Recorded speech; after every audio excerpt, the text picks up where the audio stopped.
We are shown a Bavarian-style palace. The action takes place in a world divided into south and north and inhabited by monsters, Herta. The main character is a nobleman's daughter, Karina Leopold, the bride of a local lord. Karina looks at the palace. She faces a difficult decision. The main character is the handsome Lord Zentar, Duke of Milian Festelio, ruler of the north. He says he is shocked that his bride arrived early for the wedding. His servant, Feng, tells him that she has come a long way to come here. Milion is outraged by the insolence of his fiancée, Karina. He walks through the crystal castle and scolds Karina all the time. Feng is forced to listen to his master complaining that she is distracting him from state affairs. Milion gives orders to stock up on food and prepare for battle with the demons tyrannizing their world. Feng and Milion are ready to greet the arriving bride. Milion says that he intends to break off the engagement, which is difficult for Karina. We are shown the main character smiling sweetly at Milion. The Lord is astonished that she wants to break off the engagement. The girl repeats more decisively that she will break off the engagement. She asks for provision for up to 6 months of stay in his house. Milion asks her if she has gone crazy. The girl tells him that the outbuilding will be enough for her to live in, and she brought the documents with her to break off the engagement. She hands him the papers to break off the engagement. The Lord points out that the situation in her country is dire, since she is poorly dressed. The girl says that she didn't take anything with her and arrived light. Karina tells how she ended up in the castle. Milion is shocked that she walked for 2 months after being dropped off along the road. He asks her if nobles go through such a journey alone, and the girl replies that it is possible. She tells him with a smile that this is her first and last trip. Karina wanted to achieve something on her own for once, so she walked through the beautiful landscape. Milion understands that as a noblewoman, she cannot take the same path twice, and Karina asks him if she can stay. He asks her directly what will happen if he doesn't agree. Karina tells him that she has a backup plan to go to the merchants and carry out their orders. She timidly says that she will have to go back. Milion is horrified. He doesn't like Karina's ideas. He remembers and doubts that she is the blooming girl from the engagement. Milion liked her very much, and he would do anything for her. Milion remembers how sweet she was to him. He didn't expect her to be so stubborn, but for her weak smile he is ready to move mountains. Milion asks why she thinks he will agree to shelter her.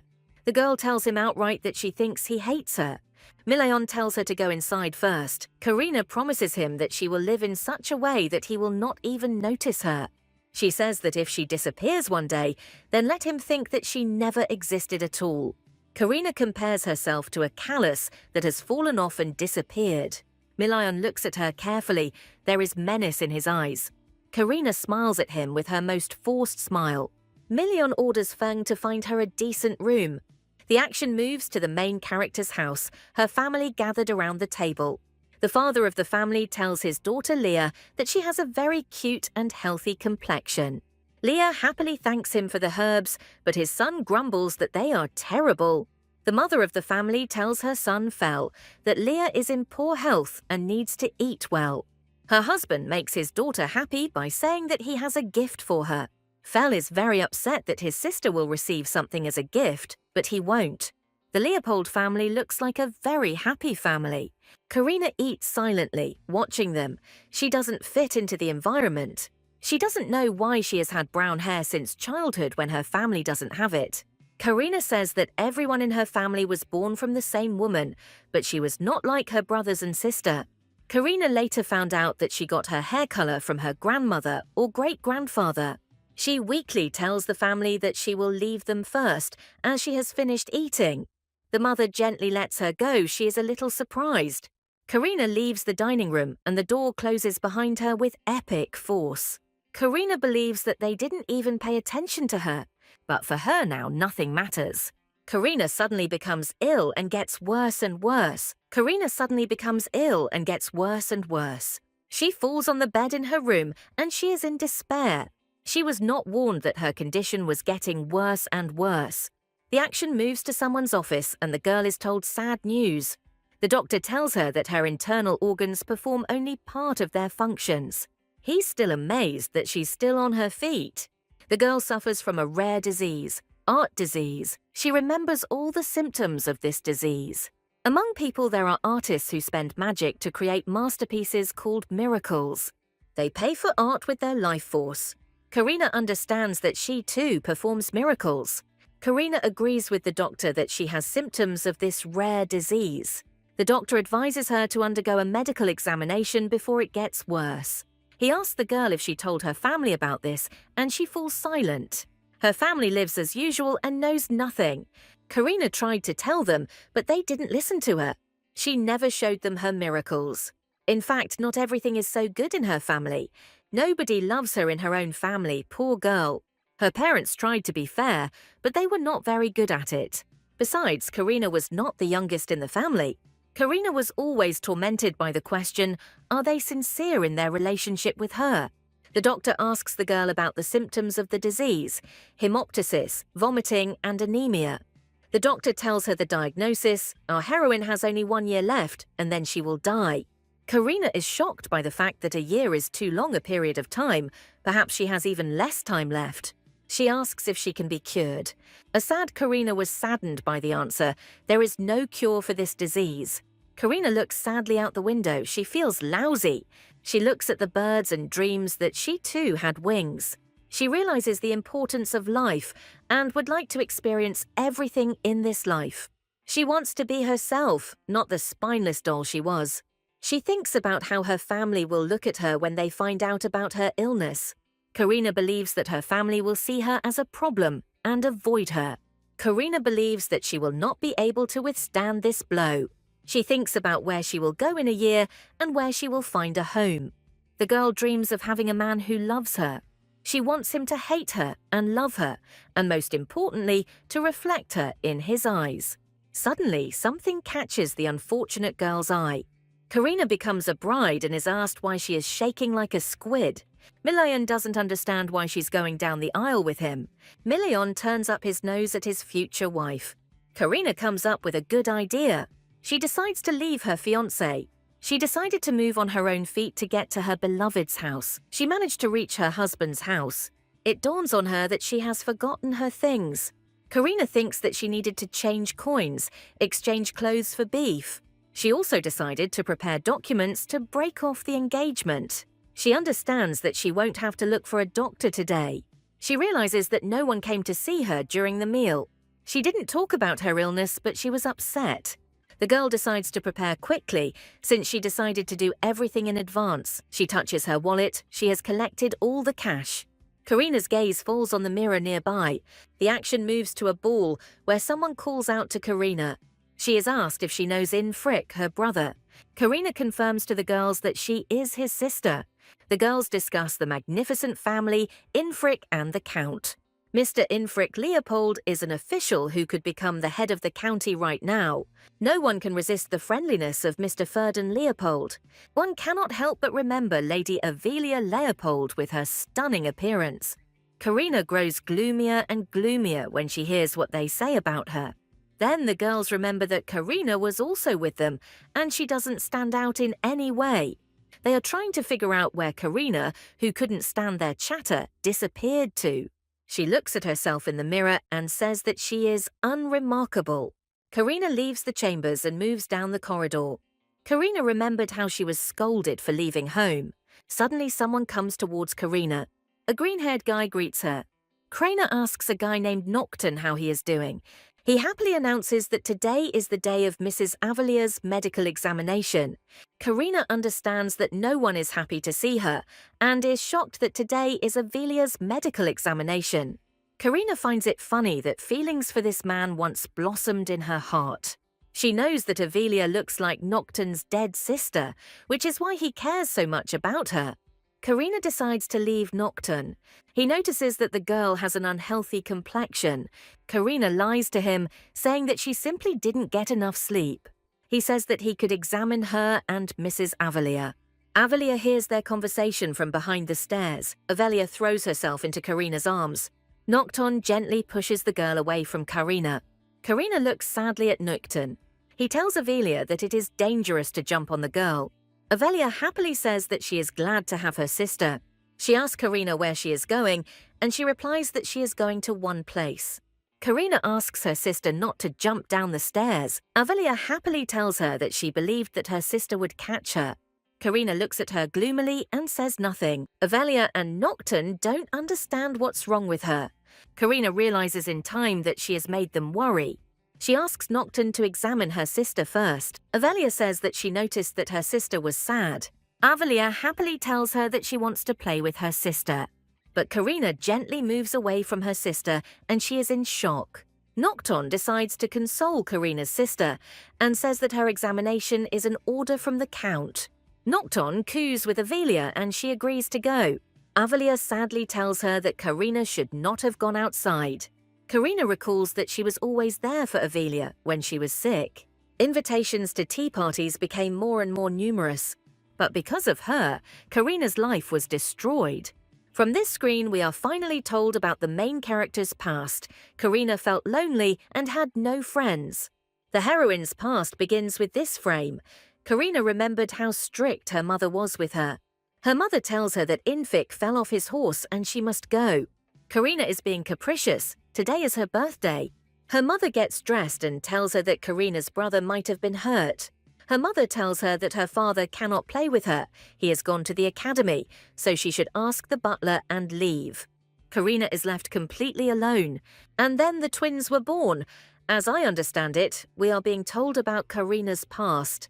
Karina was happy about the birth of her sister and brother in the past. The mother asks her to take care of the children as an older sister. Karina happily says that she will take care of her brother and sister. Naive, it's hard work. Karina dreams in vain about the sweet life of her older sister. The baby takes its first breath. Karina is shocked that her little sister is coughing. She is sternly told to go to her room, and Karina's mother asks her to contact her family doctor. Years later, Karina realizes the frailty of being an older sister. Karina fights with her younger brother over a teddy bear wallet for her birthday. Ferdin starts crying loudly. Karina doesn't know how to console her brother. Her angry mother appears and yells at Karina. Karina begins to justify herself, but her mother reproaches her for the fact that she is the eldest and should give in. She tells her that Karina is now the oldest and that she must set a good example. She tells Karina to be an obedient girl. Mother orders mother not to be disobedient. Karina gives the wallet to her brother.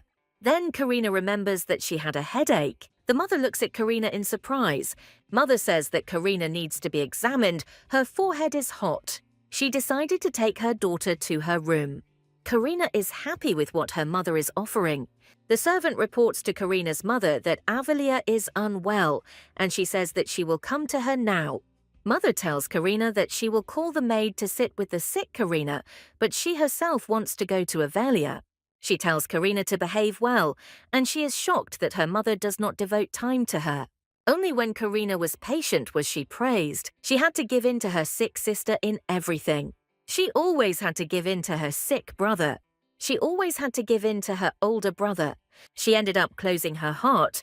By the age of 10, she decided to find her hobby and not wait for them. Karina found herself in painting. She didn't even know that she was painting pictures and that they were miracles. She created paintings full of life. Everything she drew came to life. Karina always wondered what it was and didn't know she was sick. Karina wanted to tell her parents everything, but her parents are too busy. Infrik has first place in fencing. The parents don't listen to their daughter and discuss her brother's successes. Karina shows her drawing to her parents, but they only say that she did well. Karina is desperate. She understands that her parents don't need her as long as they are happy for her brother. Karina's childhood flashbacks continue. She draws, and her parents ask where she got the things to draw. The mother yells at her daughter, accusing her of taking the things. The mother shouts that if Karina had drawing materials in her hands, it is dangerous. The mother yells at her daughter that she doesn't listen to her since she became the eldest, and Avelia hides behind her. Karina is forced to apologize to her mother. Her father decides to postpone Karina's birthday for the sake of Infrika's brother. Karina's mother wants to postpone her tea party because Avelia has become ill. Karina always replied that she was fine. Karina decides to put her soul into the painting. Karina cried because of the indifference in her family. She created masterpieces and preferred fictional images to family. But Karina didn't know that the price for the paintings would be her life. We flash forward to the present, and Karina says she will see her sister later. She feels like she's going to throw up. Avelia shouts at Karina to buy her something at the market. Avelia asks for shashlik or juice. She didn't eat or drink them. Karina agrees with Avelia and promises to buy her something. Avelia is very happy about this and she smiles at her sister. Karina is sad because she doesn't have long to live. She thinks that being jealous of your younger sister is terrible. The doctor asks her if she really wanted to live for a day. Karina asks him to make her some medicine. The doctor asks what medicine Karina needs. Karina says she needs medicine to leave this place. Karina says that she doesn't want to live like this and wants to leave this place. She asked the doctor if Zentar is on the northern outskirts. The doctor said that it was better for her to go to the next world. Karina is shocked that they want to give her a medicine that is poison. The doctor says he was joking and he wouldn't do something like that. Karina tells him that everything is not like that at all and she doesn't need the potion. She states that she has decided to spend her time on 2 months of travel. The doctor thinks that he has a difficult task ahead of him, since the medicine must be enough for the hike and stops. The doctor asks why the north. Karina asks what the problem is with making the medicine. The doctor asks what exactly she wants. The doctor asks when she is leaving and promises to slow down the progress of the disease. He encourages Karina, saying that as soon as she stops using the medicine, she will get worse. But she agrees to everything. The doctor sees her determination and doesn't understand why she wants to pay so much. She says she has nowhere to spend this money and it will only last for 6 days. The doctor notes that she is ready to part with life. Karina, on the contrary, is happy. She will be able to get the medicine and leave. She smells the delicious aroma of shish kebab. She is offered shashlik when she approaches the counter. She asks to pack 2 pieces of shashlik. Suddenly, Karina notices something. She sees a mother who cares for her daughter and thinks that everything would be different for her if it weren't for her sister. Karina thinks about her relationship with her sister. Karina thinks that shashlik is suitable as an appetizer for dinner. Her younger brother notices her and asks where she has been. Karina looks at her brother and wonders what he is doing. He sniffs the smell of food from her bag. Ferdin snatches the food from her hands. He cheerfully tells her that she is respected only now. Karina gives him the food and asks him to treat himself to Avelia. The brother runs away and shouts that they will have a treat with his sister. Karina decided to close her eyes for a moment. She wakes up in her bed to the sound of loud screams calling her name. Karina asks why they are here in the room at such a late hour. An angry Leopold, her father, stands before her. The action moves to Karina's room. Leopold menacingly asks if she brought the food from Avelia Street. Karina replies that yes, she is. He sighs indignantly and says that he should have warned Avelia. Karina understands that they are not worried about her at all, and she fulfilled Avelia's request. She asks what happened, and Leopold shouts that Avelia got worse from the shashlik. He is indignant at the frivolous attitude towards his sister. The mother asks her how she could act so irresponsibly. Karina says that Avelia asked her. But Karina's father is adamant his eldest daughter is to blame. Ferdin stands up for his sister for the first time in his life. But Karina's patience snapped. She always endured. She asks menacingly what he will do to her. Her father is shocked. He is used to her putting up with it. He asks what she said. Karina asks what they want from her. Karina tells her father the truth when he objects. Karina tells him that he should spend time with her for educational purposes. The father is shocked that she doesn't care about her sister. The mother asks what tone she uses when speaking to her father. Karina says that she and her brother Ferdin ate shashlik and everything was fine. She asks her father to keep an eye on Avelia more often. The girl's father finally left her alone. Her family is worried about Avelia and decides to visit her. Her father sternly asks her if she remembers that Avelia is sick. Karina says yes. He tells her that compared to her, Karina is a healthy girl. Karina calmly and confidently answers yes. The mother asks Karina to be understanding, as he is worried about Leah. The mother asks if she hurt her feelings. Karina is silent and then says the following. When her parents leave, she asks if there is anything else they want to tell her.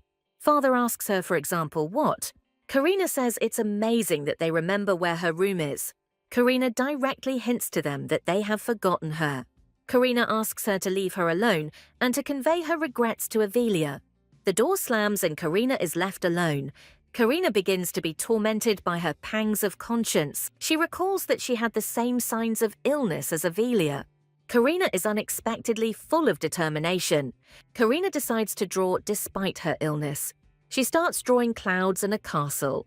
Karina tries very hard when painting pictures. She drew a beautiful fairy using magic. Karina is shocked by what she achieved. The fairy came to life as soon as the girl finished drawing.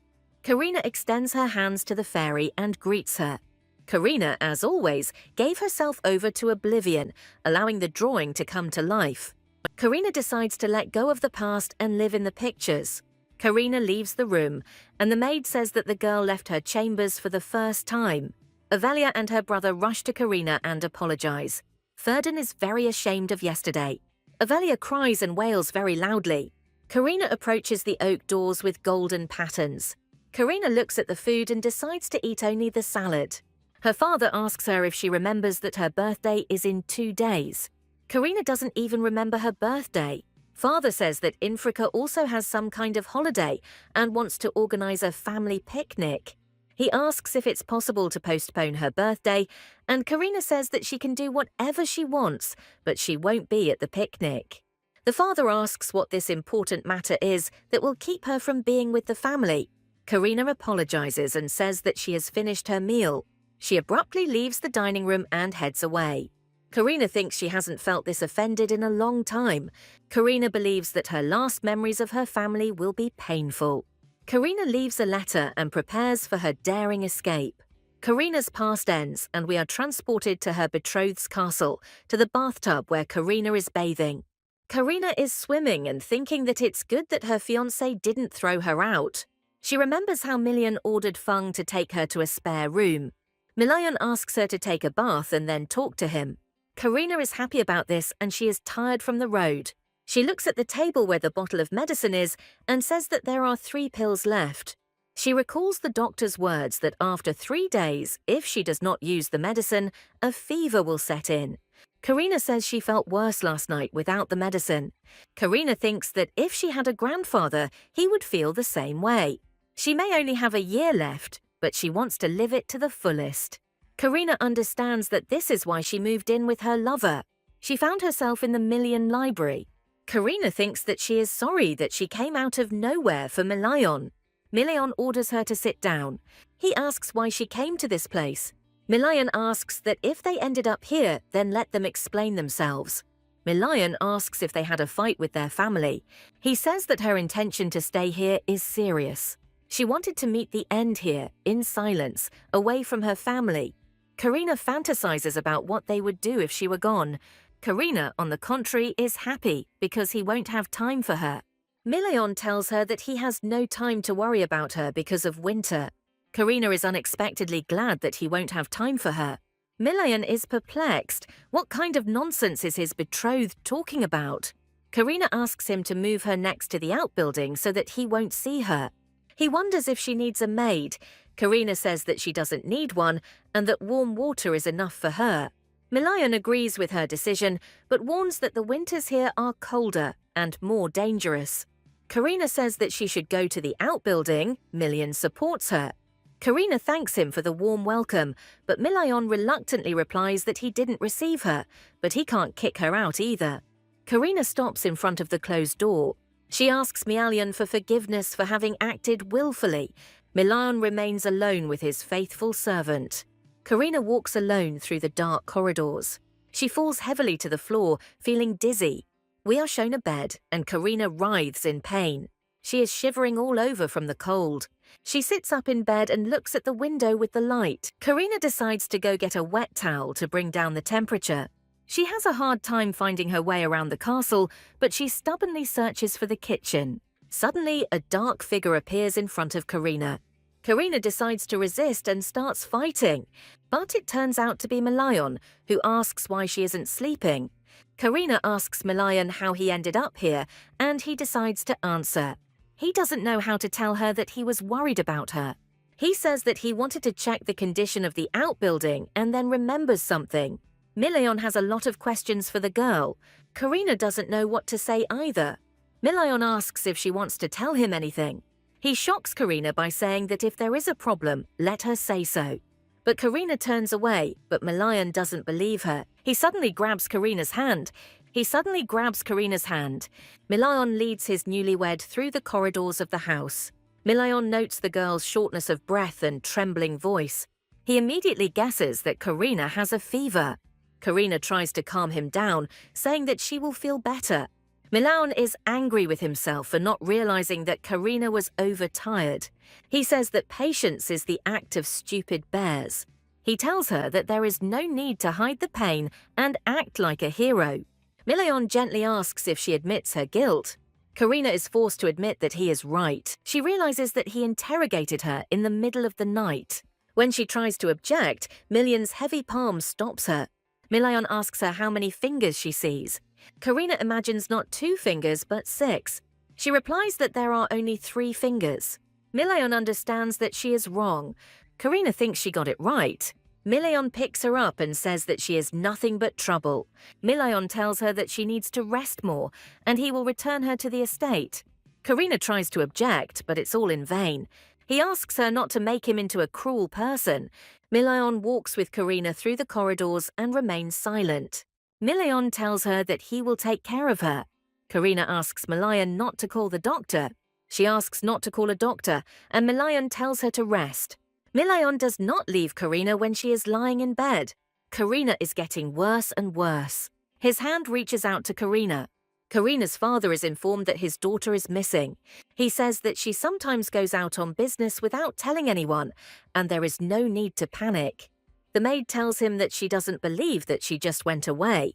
The maid hands Karina's father a letter with her request that she is going on a trip. His mother asks him what is in this letter. Then she was shocked that Karina left and didn't tell anyone. The nobleman Leopold interrogates the maid about the last time she saw Karina. The maid tells him that she saw Karina 2 days ago for the last time. She is asked if she saw her yesterday. She says she doesn't remember seeing her yesterday. Leopold realizes that no one has seen Karina. The twins say that they thought that Karina had gone to the market and did not know that she was missing.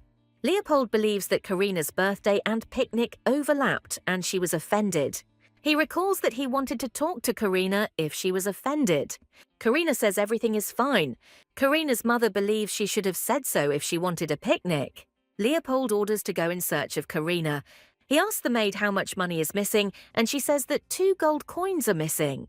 Leopold thinks she won't last 2 days. Karina's mother says she hopes nothing happens. Leopold's other accusations are simply shameless.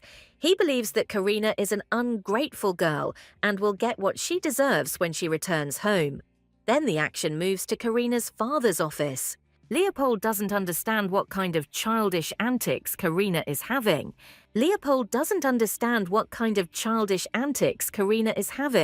He crumples the letter that Karina wrote. Karina's mother asks what happened. Karina's father informs her that the girl has left the southern lands. Karina's mother is perplexed as to where her daughter is now. Karina's father replies that she was last seen in the capital. Karina's mother asks to send people after her daughter.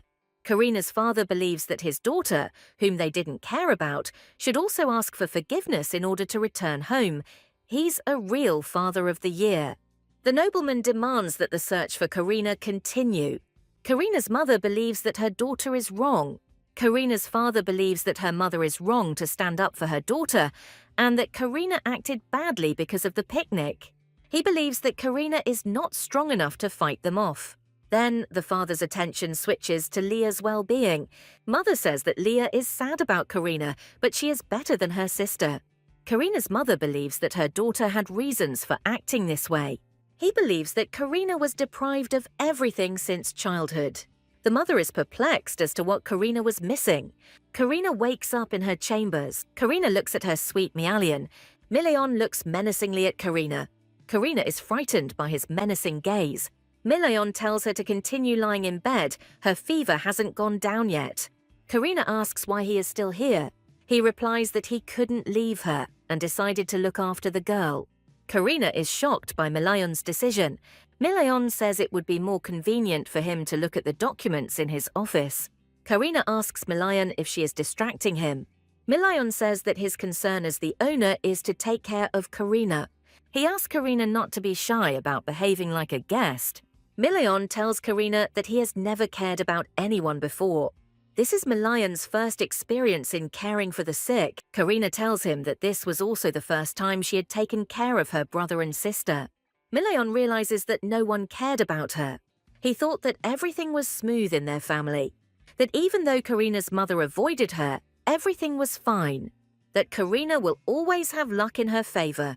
Karina remembers that there is medicine in her bag that she forgot. Milayon says that he will bring medicine to Karina. Karen's hand stops Million.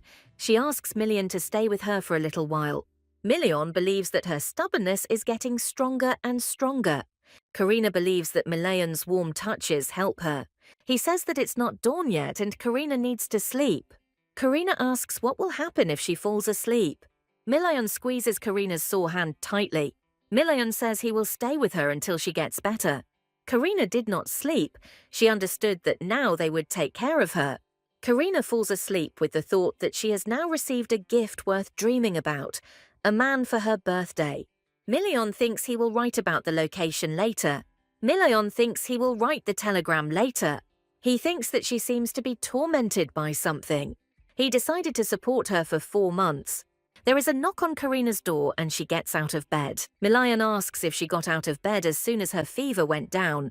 Karina replies that she was bored lying down. A week passed since she was lying unconscious. Her condition improved and she began to feel short of breath. And secondly, Milayon started coming every day. He cheerfully tells her that the fever has already passed. He wonders why she is cowering like a frightened rabbit. He asks her if she is afraid that he will eat her. Karina says not yet. Milayon asks the girl if she would like to have lunch together. The Duke tells the girl that she does not have to live in the outbuilding.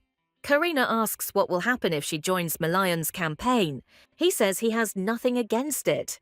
Milayon asks if Karina likes drawing. He advises Karina to climb to the roof of the tower and enjoy both the sunrise and sunset. Karina feels ill again and leans against Milayon's chest.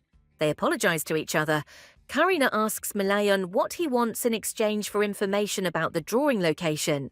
Milayon asks her to be careful when she rises to admire the sunrise and sunset. Milayon asks Karina to take precautions and warn him or Fen, and Karina wonders why the servants don't like him. Milayon says that Feng or he should know about her well-being if something happens and calls her a dried squid. Karina is unhappy that she is being compared to a squid. Milayon asks in surprise if she didn't realize what she looked like during her engagement. She dangled behind the maids as if she were tied to something, and it was written on the girl's face that she was doing everything against her will. Milayon tells her that if she didn't want to get married, she could have said so. Karina decides to tell the truth. Karina's parents arranged the engagement without even telling her about it. They had long wanted to get rid of their daughter for the sake of Avelia. Karina apologizes for how she behaved, and Milayon tells her that everything is fine. Million tells her that he wanted to fulfill the will of his late predecessor by marrying her. He asks Karina if she doesn't like something to tell him immediately.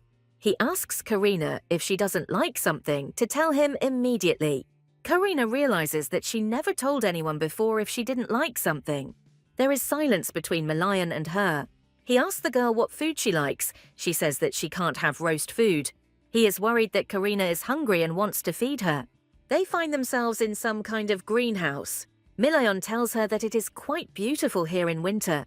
He tells the girl that the architects tried to build a glass dome. The girl asks when it will snow here. Milayon says that snow will fall at the beginning of the year. Karina is shocked by the food on the table. Milayon is worried that the heroine is weak and cannot feed herself. Karina feels ashamed that she thought Milayon was welcoming. Milayon watches the girl carefully to see if she can handle it. He asks how the girl is feeling. He asks what Karina wanted to say. Karina is shocked by his behavior. Karina decides to apologize for the inconvenience and the sudden visit. Milayon says that it doesn't do any harm, it's just dangerous here.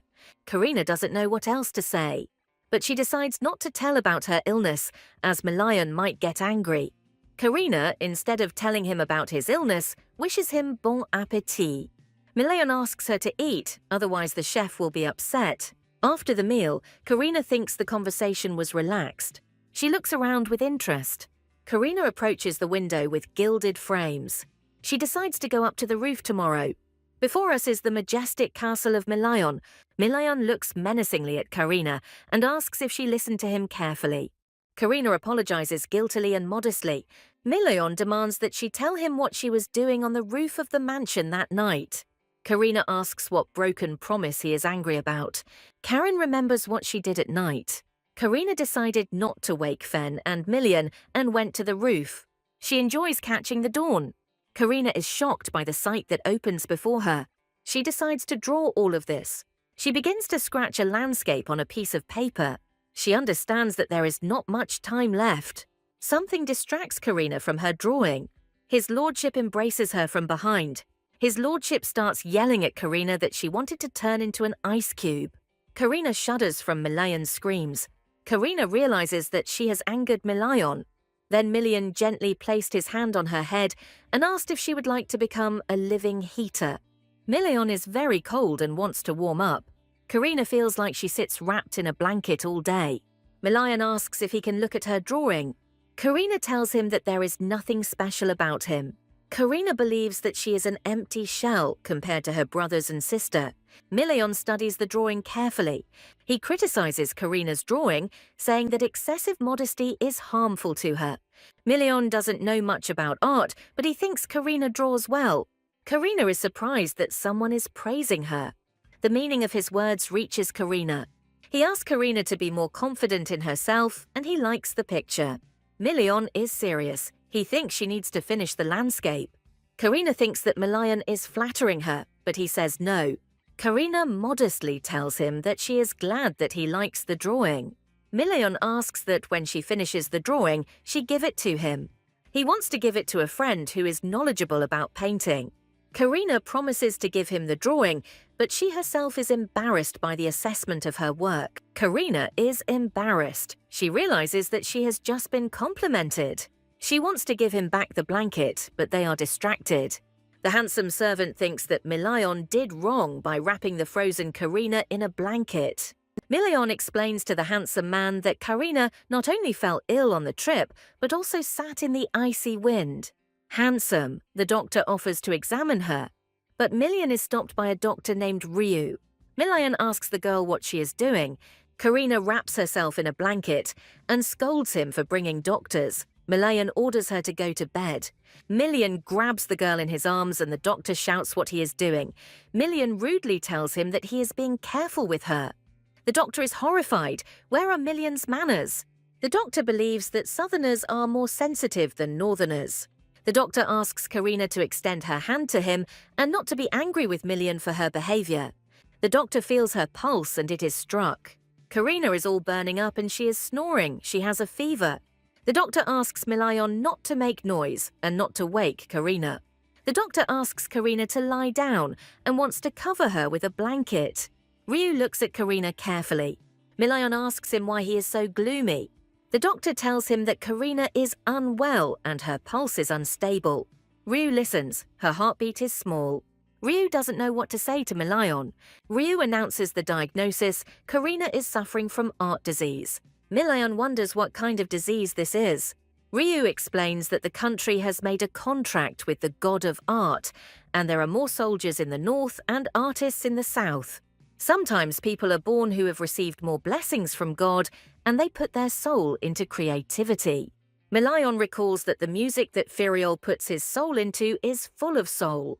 Ryu says Karen's family is full of artists. Ryu says that the bruises on Karina's arms are a sign of illness, and Milian thinks about it. Milian realizes that the simple drawing Karina made him tremble. Ryu says that the girl's body has weakened and she looks sick. Ryu explains that art disease is divided into types, the first being when a person simply has a headache. The second type of disease is when a person's limbs fail. Milian is shocked that Karina has the third type of disease, when she pays with her life for her work. Ryu says such cases are extremely rare. Ryu tells Million that in any case, the disease is beyond human strength. Million thinks about what the power of art will lead to, and that he cannot ask the girl if she put it in because of the heat. He asks what to do with the girl, rather than watch her die. The doctor says that if she does not give up art, she will die. Million mockingly asks if art can be more valuable than life. Ryu asks him if he were threatened with death, would he leave the sword behind? Ryu says that all those who are smitten with art cannot refuse the gift. Million understands that there was no mention of illness in the marriage contract. Looking at Karina, he believes that she has dedicated her whole life to art. He thanks Ryu for the medical examination, but he says that she is still very weak. Million stands over the girl's bed, confused. He thinks she's trying to hide it from him. Million stands and looks out the window. He is shocked by the news about his bride's illness. So he stood there all night. Million lit a cigarette out of nerves. He recalls how they met and says that she almost cried. She kept glancing at the sad place. Karina constantly looked at the heir to the duchy and his youngest son. When someone wanted to congratulate her, she forced a smile, and it was irritating. Because of this, Million called her a squid, thinking to tease her, but she only laughed good-naturedly. Million looks thoughtfully at the sky. A falcon lands on his hand. Million ties a message to the servant on the bird. He believes that the answer will come from Fariol. He believes he will receive an answer before the cold weather sets in. Nocturne is in shock and is trying to stop someone. He is shocked that the doctor is going north. The doctor asks him to look after the clinic and he will return in the spring. Nocturne says it's dangerous in the north in winter, but he's adamant. Nocturne asks what the doctor needs. The doctor says it's because of Karina and her art disease. Nocturne asks if this is a rare form of the disease. The doctor says that this is the first time he has encountered the disease and wants to help Karina, but believes that her days are numbered. Nocturne asks why he is following her. The doctor talked about Karina and her relationship with her parents, but Nocturne isn't surprised. Many people in the world abandon their parents. The doctor warns Nocturne that if he hears bad things about the clinic, he will throw him out when he returns. Nocturne promises that this will not happen. The doctor cannot remember the girl's name. The doctor cannot remember the girl's name and asks her to take care of the clinic. Nocturne watches as the carriage carrying the doctor drives away. He understands that they were probably talking about Karina. We are shown Karina's house. The father of the family asks his son if there is any news about Karina. He is not pleased with the news. Karina's trail ends in the capital. The eldest son asks if it is possible to involve soldiers in the search for the girl. The father of the family believes that bringing in soldiers will only worsen the situation and the matter will reach the emperor. The father of the family is perplexed as to who his daughter takes after. His son says he is afraid for Karina, that something might happen to her. The father of the family, Leopold, notices something. His gaze is fixed on the photographs. He picks up Avelia's portrait, and he realizes that he doesn't have any portraits of Karina. Karina's father walks through his castle. He remembers Karina's words. He looks around the corridors of the castle. Infric commutes to work every day, so his room is next door, and Ferdin has the room next to it. He tries to remember where Karina's room is. His gaze sweeps around the hall with rooms. He tries to remember what she said. As a child, Karina complained that she didn't like her room, that it was ugly and far from the stairs. The father of the family didn't even know that Karina could be capricious. He wonders when the last time he came to see Karina was. He notices that the room is rather cramped for a grown girl. He wonders what his daughter needed. The father's gaze fell on the drawing supplies. The father of the family tries to understand what is happening. His gaze stops at the drawing. His gaze stops at the drawing. The father of the family carefully studies the drawing. There is wonderful weather and scenery outside the window. He remembers that Avelia got better, and he didn't take Karina with him for a walk. He thinks that Karina was gone for so long. His wife asks if everything is okay. She asks what he is doing here. He says he was just wondering what she was doing. The mother of the family says that Karina's room seems unfamiliar to her. Karina's mother's gaze stops at her daughter's drawing. She realizes that she hasn't seen her drawings for a long time. The father of the family asks if their daughter was really into drawing. At some point, Karina brought drawings. But then, the parents became busy with other children and had no time for Karina. She wonders if everything is okay with Karina. The father of the family says that he will send telegrams to his aristocratic acquaintances to find his daughter. Karina's mother is perplexed. Her daughter didn't express any dissatisfaction, so why is she rebelling now? Karina's mother says the whole family is worried about her, and the father of the family says that it is necessary to ensure that Avelia's condition does not worsen due to her sister's disappearance. He thinks that she wouldn't stay in the capital if she was short of money. Karina's mother decides to remain silent and looks sadly at her daughter's drawing. Abel is asked if she is sad, and she says yes. Nocturne listens as Avelia explains that she misses her little sister Karina. Karina Leopold is a quiet and inconspicuous child. Compared to her sister's luxurious hair, hers is not very noticeable. Avelia tells the servant that when she was sick, Karina was always there, but she had no friends. Avelia says that she prefers spending time with her sister to hanging out with friends. Avelia admits that she believes that when she was little, she didn't let her sister go on purpose. Nocturne believes that Karina may not have loved Avelia that much. Avelia is haunted by her sister's words. Karina's words made me think that her affection was feigned. Nocturne consoles Avelia, telling her to get better so that he can find Karina sooner. Avelia says that Karina has talent, and she decided to show it to the servant. She shows the servant Karina's drawing. The drawing is so vivid, as if we were looking at a real window. Nocturne doesn't believe that Karina drew it, but she says that she found the drawing in her sister's room. Avelia says that if she were in Karina's place, she would go and brag to her mother.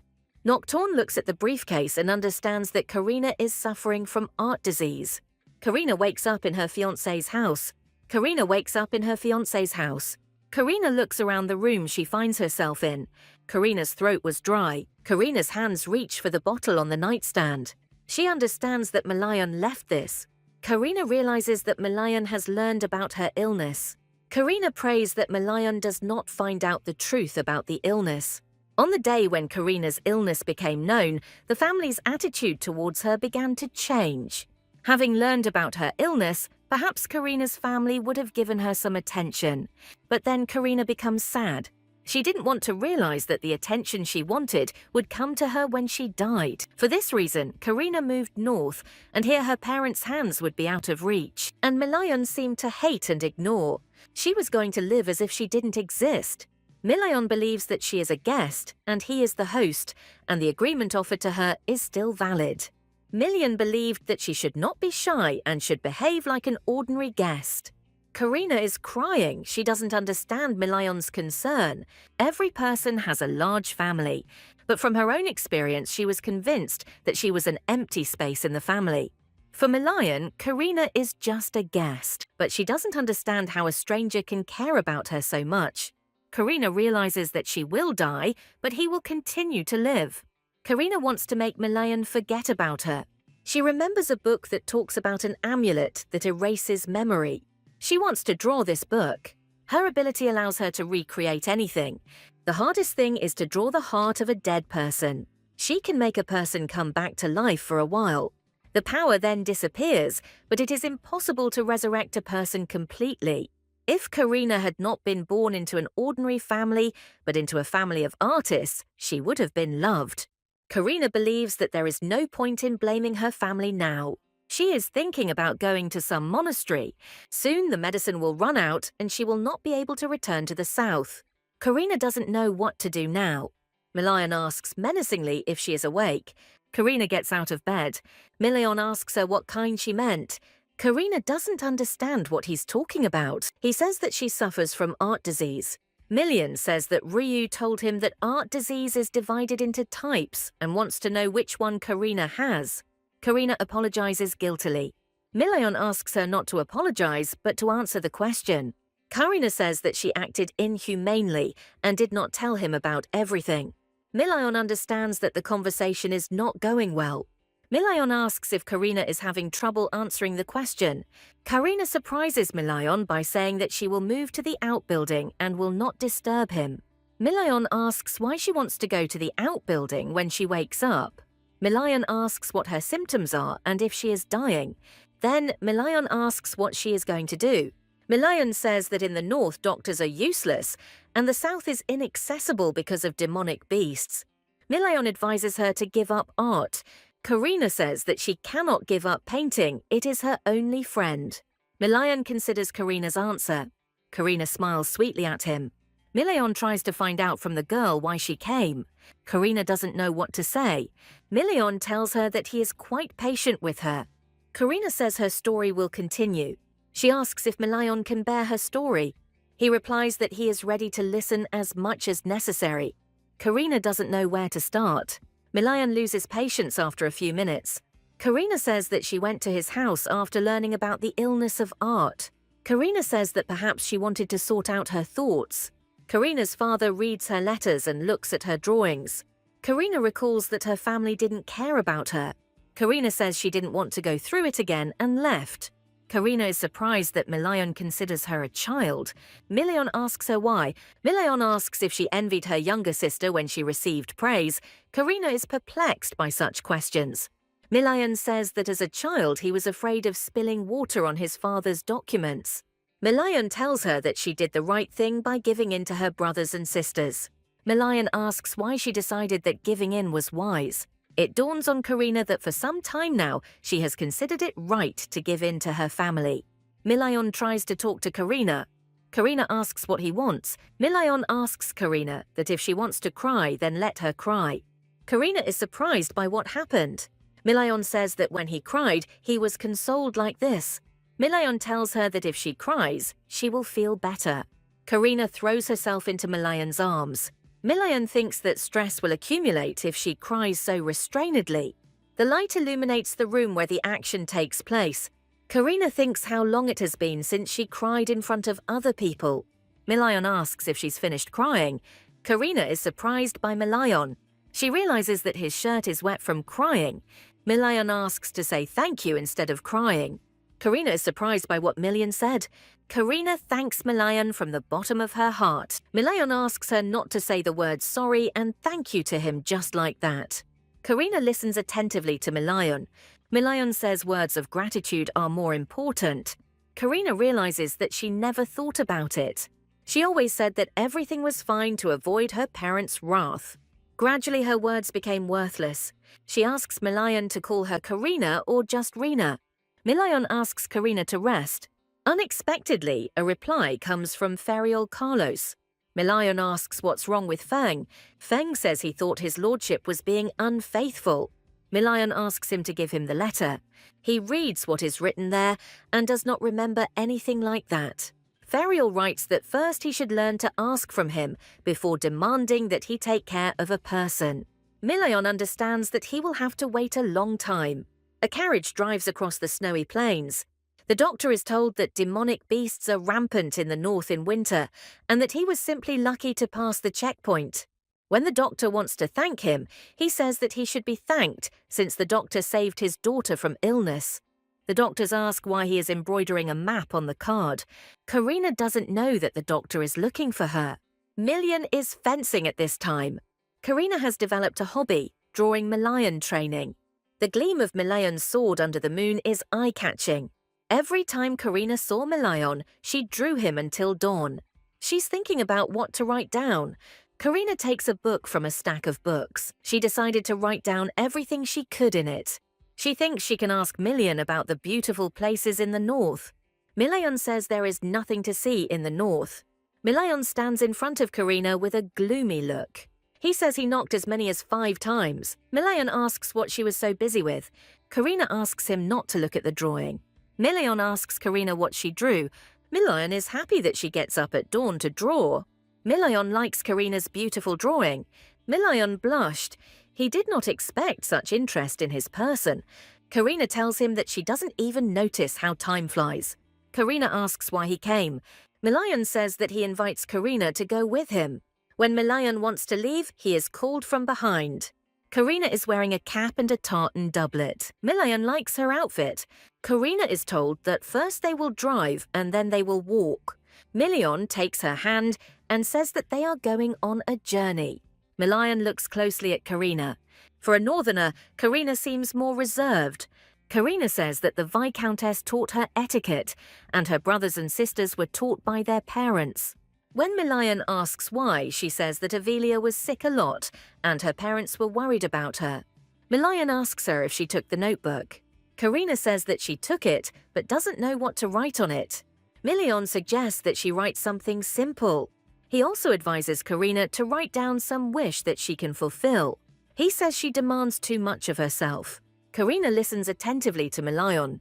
Milian tells her not to think only about the county and to expand her horizon. Milian takes Karina's hand in his.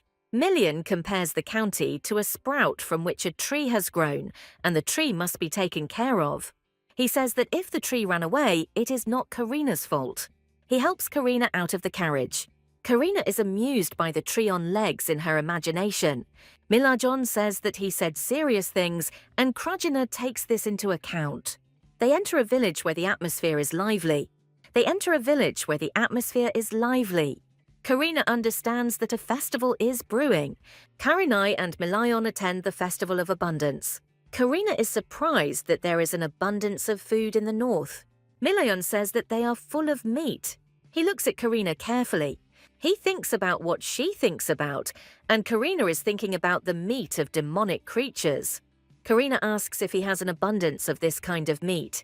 He replies that they eat the meat of demonic beasts. Karina decides to trust Milion. He tells Karina where else to get demon meat. He says that demons attack and people eat them. Milion looks at the counter. He says their bones make good jewelry. Karina is shocked by what she found out. She says the jewelry is like it's alive. Milion asks her if she wants any of them. Karina is shocked that he wants to buy her jewelry. She clings to Milion as a man with a bag pushes them. Karina is very embarrassed. Milion seems unshakable to her. They hear the ringing of bells. Milion tells her that a demonic beast has appeared nearby. Milion asks if reinforcements have arrived. He asks if the monster is being contained. A monster attacks the villagers. Milion asks Karina to stay here. He runs away and asks to protect Karina. The guards show Karina where she needs to go. She is asked to look, and she looks where she is shown. Milion protects citizens from the monster. Milion tries to identify the monster's weak point. J-Lord Milion can drive him away. Karina believes that Milion needs to be helped somehow. She decides to draw something useful. The monster breathes and looks at Milion. Milion looks angrily at the monster, but suddenly it all ended. The guard says he will take Karina to Milion, but she has disappeared without a trace. Karina hurries to Milion as fast as she can. Karina asks if there are any wounded here. Milion learns that people's wounds are not deep. Milion turns his attention to Karina. He says that he would have gone up to Karina himself. Karina wipes Milion's forehead. Karina shows concern for Milion. Milion tells Karina that he is okay. Milion stops her hand. He notices that Karina's hands were cold as ice. Milion is unhappy with the way Karina was treated. He puts his fur jacket on Karina. Karina is twirling something in her hands. Milion ordered the guards to make 100 circles around the forest, and Karina looks at the mysterious stone. She understands that this is not just a stone in front of her. She feels warmth surrounding her. Milion says that this stone is called Charon and appears when a monster dies. Karina asks why Milion gave her the stone. He says the main thing is that she gets better. He hopes that she will get better soon. Karina is happy with such care from Milion. Milion invites Karina to go to the festival. Something comes out from behind the trees towards them. Karina turns around, Milion too. The doctor tells her that he is glad that Karina's health has improved. Karina asks how he ended up here. The doctor asks who is next to her. Milion introduces himself to the doctor as Milion Festilio and the doctor as Archduke Winston. Winston notes that he did not know that Karina was from the noble Leopold family. Milion understands that the conversation with the doctor will be long. At this time, a carriage with a new Persian passes under the luxurious gates. It's some fair-haired man who looks like the idiot Viscount from Black Butler. Karina's father meets him and says that he has come a long way. Before us is the Duke, the head of the Carlos family, Ferriol. He asks the father of the family, Cassian, where Karina's drawings are, and he is surprised. He doesn't know how to justify himself. Then a delicious meal awaits Ferriola. but a gust of wind blows the meat off the Duke's fork. He is surprised by what is happening. A falcon appears with a message from Million right in front of him. Ferial is given a letter from Million. Milion tells him about Karina's illness and shows him the drawing as proof and asks him to reassure Karina's father that his daughter is with him. Ferial is shocked that Karina has art disease. He looks at the drawing in surprise. The Duke asks to bring Karina's drawings. He studies the drawings carefully. Ferial is waiting for the father of the family to give Karina's drawings. He says that he doesn't understand anything about art and advises him to look into it. Karina's father is surprised by such impudence. He tells Ferial that coming and looking at Karina's drawings and expressing his opinion is humiliating. Ferial thinks that this man is the most pathetic person in the world. Ferial met people in his life who suffered from the disease of art. Everything was always good in all families, but here everything was so bad that Karina hid her illness from everyone. Ferial decides to tell the Count directly about Karina's illness. The Count believes that Karina ran away from home to hide her illness. The Count says that the search for Karina continues. Ferial cheerfully tells him that she did not run away from home and that she is with her fiancé. Her father is shocked about where his daughter is. Ferial slyly asks the Count whether his friend had deceived him when he told him about Karina's illness. The Count asks Ferial to leave. Ferial gets what he wanted. He says that he is taking his leave, and the Count is grateful to him for telling where Karina is. Ferial tells him that the Count hears what he is ready to believe and what he wants to hear. He reproaches the Count that if it were his child, he would have inquired about the girl's well-being and found out where she got this illness. He says goodbye to the Count sullenly. Ferial notes that in most of the works the subject has disappeared and a bare sheet remains. He understands that before him is a miracle of creation. He thinks it may already be too late. The Count sits and he is upset by Ferial's words. His eldest son enters the room with Nocturne. He asks how Avelia is. Nocturne happily informs him that Avelia is full of energy. He asks to look after her while all is well. Dahlia, Karina's mother, is overtired and needs to rest and take medication. Nocturne is released with his last words. Nocturne closes the door behind him. He doesn't know how to talk about Lady Karina's illness. He decides it's better not to talk. The Count asks his eldest son about Duke Carlos. He says that he saw an unfamiliar carriage in the yard. He thinks that he should go for the carriage. The Count puts the pills into his hands. He says that while the northern checkpoint is closed, it is impossible to get there. The Count places the bottle with ampules on the table. He asks Infric about Karina's engagement. He says that Million seemed flawless to him. Infric believes that he was attentive to Karina. The Count is shocked. Could it be that his daughter ran away to her fiancé just because she liked him? Count Cassis is in shock. Karina has not sent a single letter or message. Infric suggests talking to Karina after her return. Cassis believes that Karina has always been secretive. We are shown a carriage driving through the forest. Karina asks Winston how he found her. He says that with the help of a miracle. Karina is surprised by what miracle. Winston says through embroidery. Million asks what embroidery gives him. The doctor says that embroidery gives him a lot. The doctor shows that by burning some embroidery, he can find any object. He can find out where his favorite glasses are, for example. In his youth, with this ability, the doctor helped catch criminals. Million understands that the doctor is also sick. Karina doesn't understand anything. The doctor says that he too suffers from art disease. He is also slowly losing his sight. He thinks that God is cruel because he takes away the embroiderer's sight. Karina is horrified that he can't see anything now. Winston says he can't see much, otherwise how would he have gotten here? Million asks menacingly whether the disease of art is curable. Winston says there is no way to cure the disease. Million asks how he managed to preserve his sight then. The doctor says he has stopped embroidering.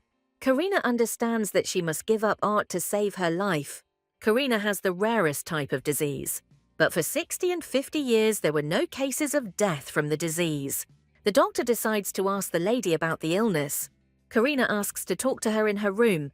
Million turns his attention to Karina's face. Karina says that she needs to get out of the carriage.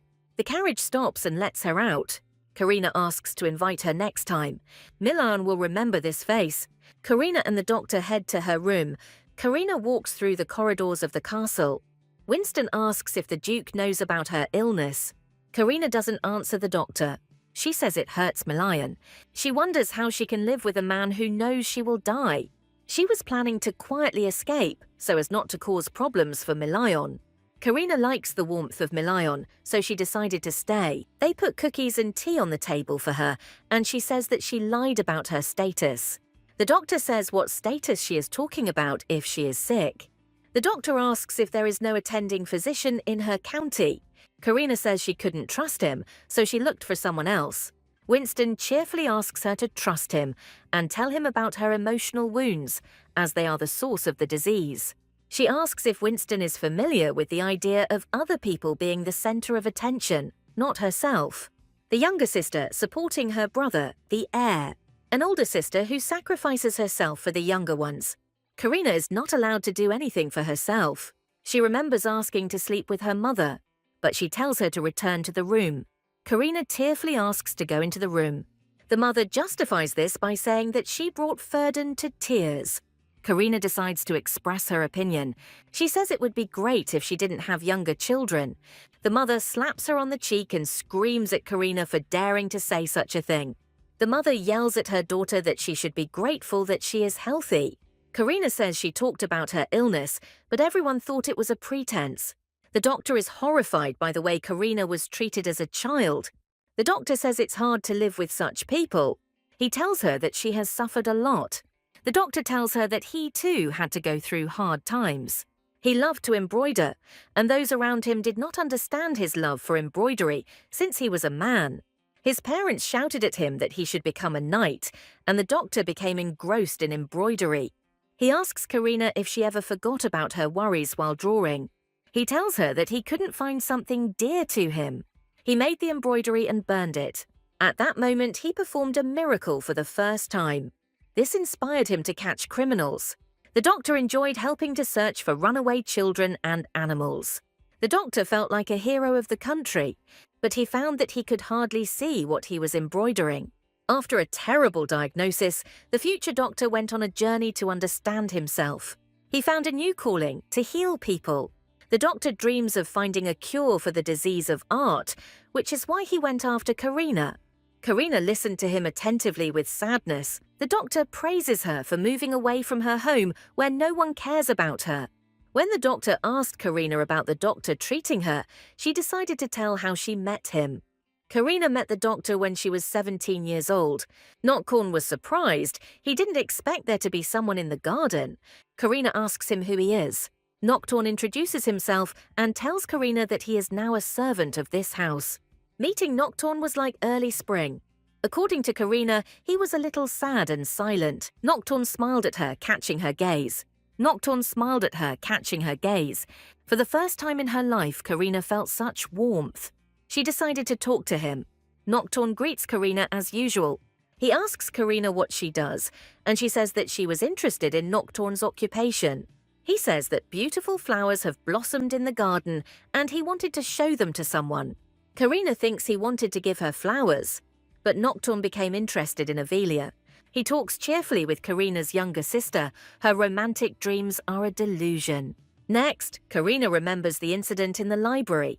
Avelia asks Karina to play in the garden and not gather dust in the boring library. Karina says Nocturne told her to get a good rest. Avelia tells her that if she pretends to be sick or if she gets sick, Nocturne will not let her out to play. Karina believes that this is because he is constantly looking after her. Karina is busy with books while Avelia complains about the new servant. But the sister crawls under the books so that Karina can see her. Karina sees a ladder and shelves of books flying towards Avelia. Karina manages to save her sister, but she ends up under a bookcase. Nocturne asks the tearful Avelia how she is. She says that she is fine, but Karina is not so lucky. She turns to her sister and Nocturne yells at her. He believes that Karina is more resilient than little Leah. Karina justifies herself by saying that it's all the bookcase.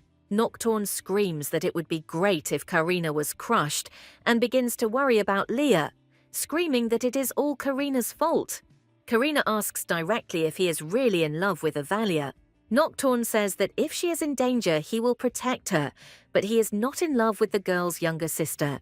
The family doctor picked up Avalia and left the library. Karina remained waiting for the doctor with a twisted leg, but he did not come.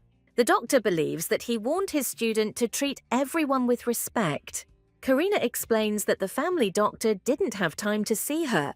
Karina believes that he wouldn't care if she was sick. Milayon hears all this and his heart bleeds. Milayon believes that she wanted to say something, but didn't. Milayon would like her to be frank. Milayon hears the beginning of Karina's story. He understands that he is not a fan of eavesdropping, but he decides to listen to Karina's story. Milayon believes that the actions towards Karina are too much. Now Milayon understands why she didn't smile. He now understands why Karina looked at the market that way and irritated him. He realizes that a huge wall has been erected around Karina. He remembers how Karina asked him to invite her again. Milayon says okay, he will fulfill this request. Karina sits under the window and looks at the landscape. She decides to start drawing. From under her hands appears the monster that attacked the village. Karina believes that all that remains is to apply color. She suddenly realizes that color won't be enough. Perhaps she wants to bring the monster to life. Karina believes that he sincerely cares about her, and she does not want to see him hurt. She's put on another weight in her life. Karina is running low on drawing materials and thinks she should ask Million to help her. But then she thinks that it is not worth burdening him. Suddenly, her gaze is drawn to Karen. The belief is that a sick person will get better if he wears it around his neck. Karina feels refreshed by the chill that runs through her. Karina thinks that this is real magic. A carriage drives through a winter landscape. Karina cheerfully asks if they are going to the city again. Milayon says that since she spoke with the doctor, today they are going to buy clothes for the winter. Milayon notices that Karina didn't wake up at dawn today. Milayon didn't feel her gaze in the morning. Karina blushes under his gaze. She says she drew until the night. Milayon stunned her by asking if she had any drawing supplies. Milayon understands that she won't complain, but still, as they travel across the snowy plains, Milayon believes they will find materials for Karine to draw on. Karina believes that anything will do for her, as long as she can draw. Karina has never used professional tools. Milayon asks if she is feeling better or worse. Karina asks what will happen if she gets worse. Milayon says that then they will go home. Karina is glad that she got a good night's sleep last night. Milayon warns Karina about the arrival of his friend, who is knowledgeable in painting. Milayon tells her that the head of the family, Carlos, is obsessed with painting and that Karina's drawing was sent to him. Karina is shocked that Milayon sent him her drawing. Milayon believes that he also knows about the disease of art and will be able to help her. Karina says she is ashamed of the drawing. Karina says she feels embarrassed by her drawing. Milayon tells her that he didn't know the drawing was for the diary. A certain lady bows to them and invites them into the house. She is introduced as Aria, the owner of the chiffon boutique. Karina asks to be called by her first name, not her last name. Chiffon asks Karina to speak to her informally. Milayon says that they need to buy casual clothes, clothes for walking and work clothes. Karina is shocked. Chiffon watches Milayon and Karina squabble over clothes with a grin. Milayon asks Chiffon to bring the most expensive clothes. Karina is horrified. She tells Milayon that she is happy with everything. Milayon tells Karina to choose whatever she wants. First, they take Karina's measurements, and then they sew her clothes, and she realizes that Milayon is stubborn. Karina doubts that she will have time to wear everything. Milayon looks at her sullenly. Karina doesn't know what's best to do in this situation. Karina feels awkward in front of Milayon. Chiffon happily calls Karina. Chiffon wants Karina to try on one of the dresses. Karina understands that she has never been treated with such attention before. Milayon asks Karina with concern if she is okay. Karina feels his palm on her forehead and it cools her. She apologizes to Milayon, saying that his hands are cold. Milayon is in a panic. He didn't know that Karina had a fever and wanted to go home. Karina says that this is the first time she has done something like this, and she is a little tired. Milayon slyly tells her that she has her eye on some outfit. Karina admits that the outfits he chose are beautiful. Later, they walk through a city or village similar to Prague. Milion cheerfully asks why she is so gloomy. He promised to buy her all these dresses. Karina says she doesn't need that much. Karina says that he is the first one who decided to buy her so many things. Karina is glad that she has such a Milion. Milion says the more dresses she has, the more she will wear. Karina is thinking about how to repay him. Milion asks if everything is okay with Karina. Karina sheepishly says yes. While Milion wants to return to the estate, Karina wants to look at the store her sister mentioned. She gently touches Milion's hand. Milion is glad that she likes everything. He suggests that Karina go and not linger. Karina feels like the house he led her to smells of paint. Milion realizes that she let go of his hand as soon as they entered the store. A man in an apron asks them what they need. His shop rarely gets any visitors. Karina happily announces that she would like to look at paints for painting. The seller tells them that Karina is unlikely to be pleased with the quality of their materials. Milion is about to give him a rude answer, but Karina smooths things over by asking him to give her a simple brush and paints.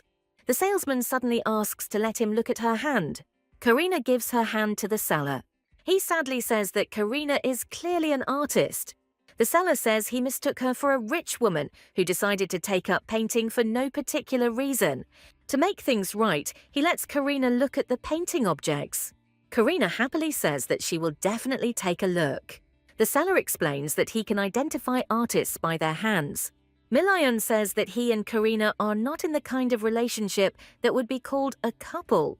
The seller asks Milion about Karina's passion for painting, and he replies that he would pay any amount to set up a studio for Karina.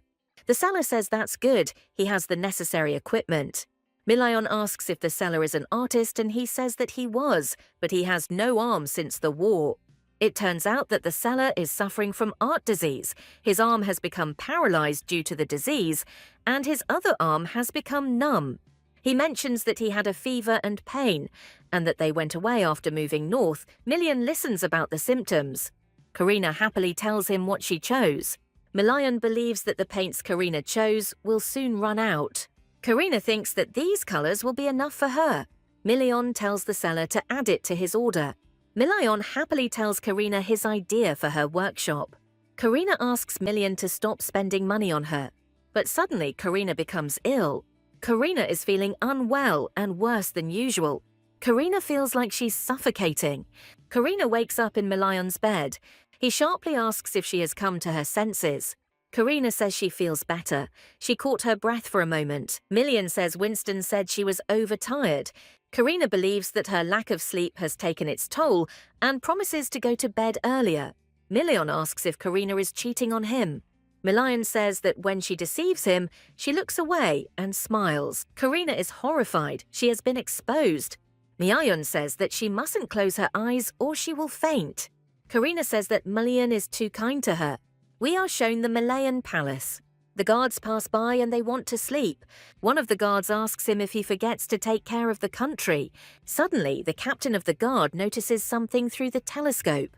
He says that someone has come to them and that the castle gates need to be lowered. It turns out that Ferial is the only person who was able to become friends with Milion. Karina says she was finally able to get out of bed. Milion forced the girl to lie in bed for 3 whole days. Karina sits down at the easel and begins to paint. Karina is grateful for his care, but she is determined to help Milion. After some time, she finally finished. A monster emerges from the easel. Karina is horrified. The monster is too big. Her screams are heard by Fen and Winston. The sounds carry throughout the garden. Milion asks if Karina is okay, as the entire estate is shaking. Karina tries to contain the giant monster. Milion shouts at her to step aside. Karina suddenly asks Milion to stop. Milion is surprised. Why on earth would such a machine be good? He sees that Karina's eye color has changed.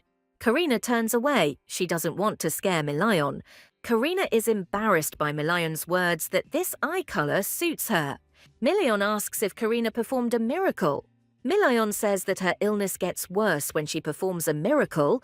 He wants to fight with the monster, but Karina doesn't allow it. Milion tells her that the monster is dangerous. Karina believes that the monster is not dangerous. Milion reluctantly agrees with Karina. When the workshop collapses, Karina apologizes and says she will make up for everything. Milayon takes care of her and decides to bring the monster out. Milayon turns to the monster and decides to bring it out. But from the monster's steps, the workshop falls apart. Karina feels embarrassed by the losses. Cold winter comes, and sparrows fly to warm themselves on the tree branches. The monster scares away birds when it appears in the yard. Milayon is shocked. He didn't expect this from the monster. The monster is called Herta, and Karina asks the monster to behave decently. He holds out his horn so that Karina can sniff his nose. Milayon is surprised by the monster's behavior. He asks Karina if she is scared. Even experienced knights get nervous at the sight of a monster. Karina doesn't know what to say. Karina believes that Herta understands her feelings like no one else. We are shown the Malayan palace. Milayon believes that there is a special connection between Herta and Karina. Milayon asks why she named the monster Herta. She admits to Milayon that she wanted to be useful. If the animal runs away, it's easier to catch it, says Karina. Milayon is surprised when Karina asks him if he will be angry if she tells the truth. Milayon believes that he will definitely get angry. Milayon tells Karina that he never asked her for help. Karina tells him that she would like the monsters to be defeated quickly and easily. Milayon tells Karina that sacrificing herself for others is stupid. But Karina replies that she did it for him. Milayon seems shocked.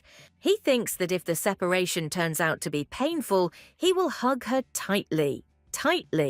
Karina believes that if she manages to preserve Milayon's warmth, she will leave this world without regrets. Milayon is silent and looks at Karina. Milayon agrees that the Monsric will be a gift before Karina leaves the estate.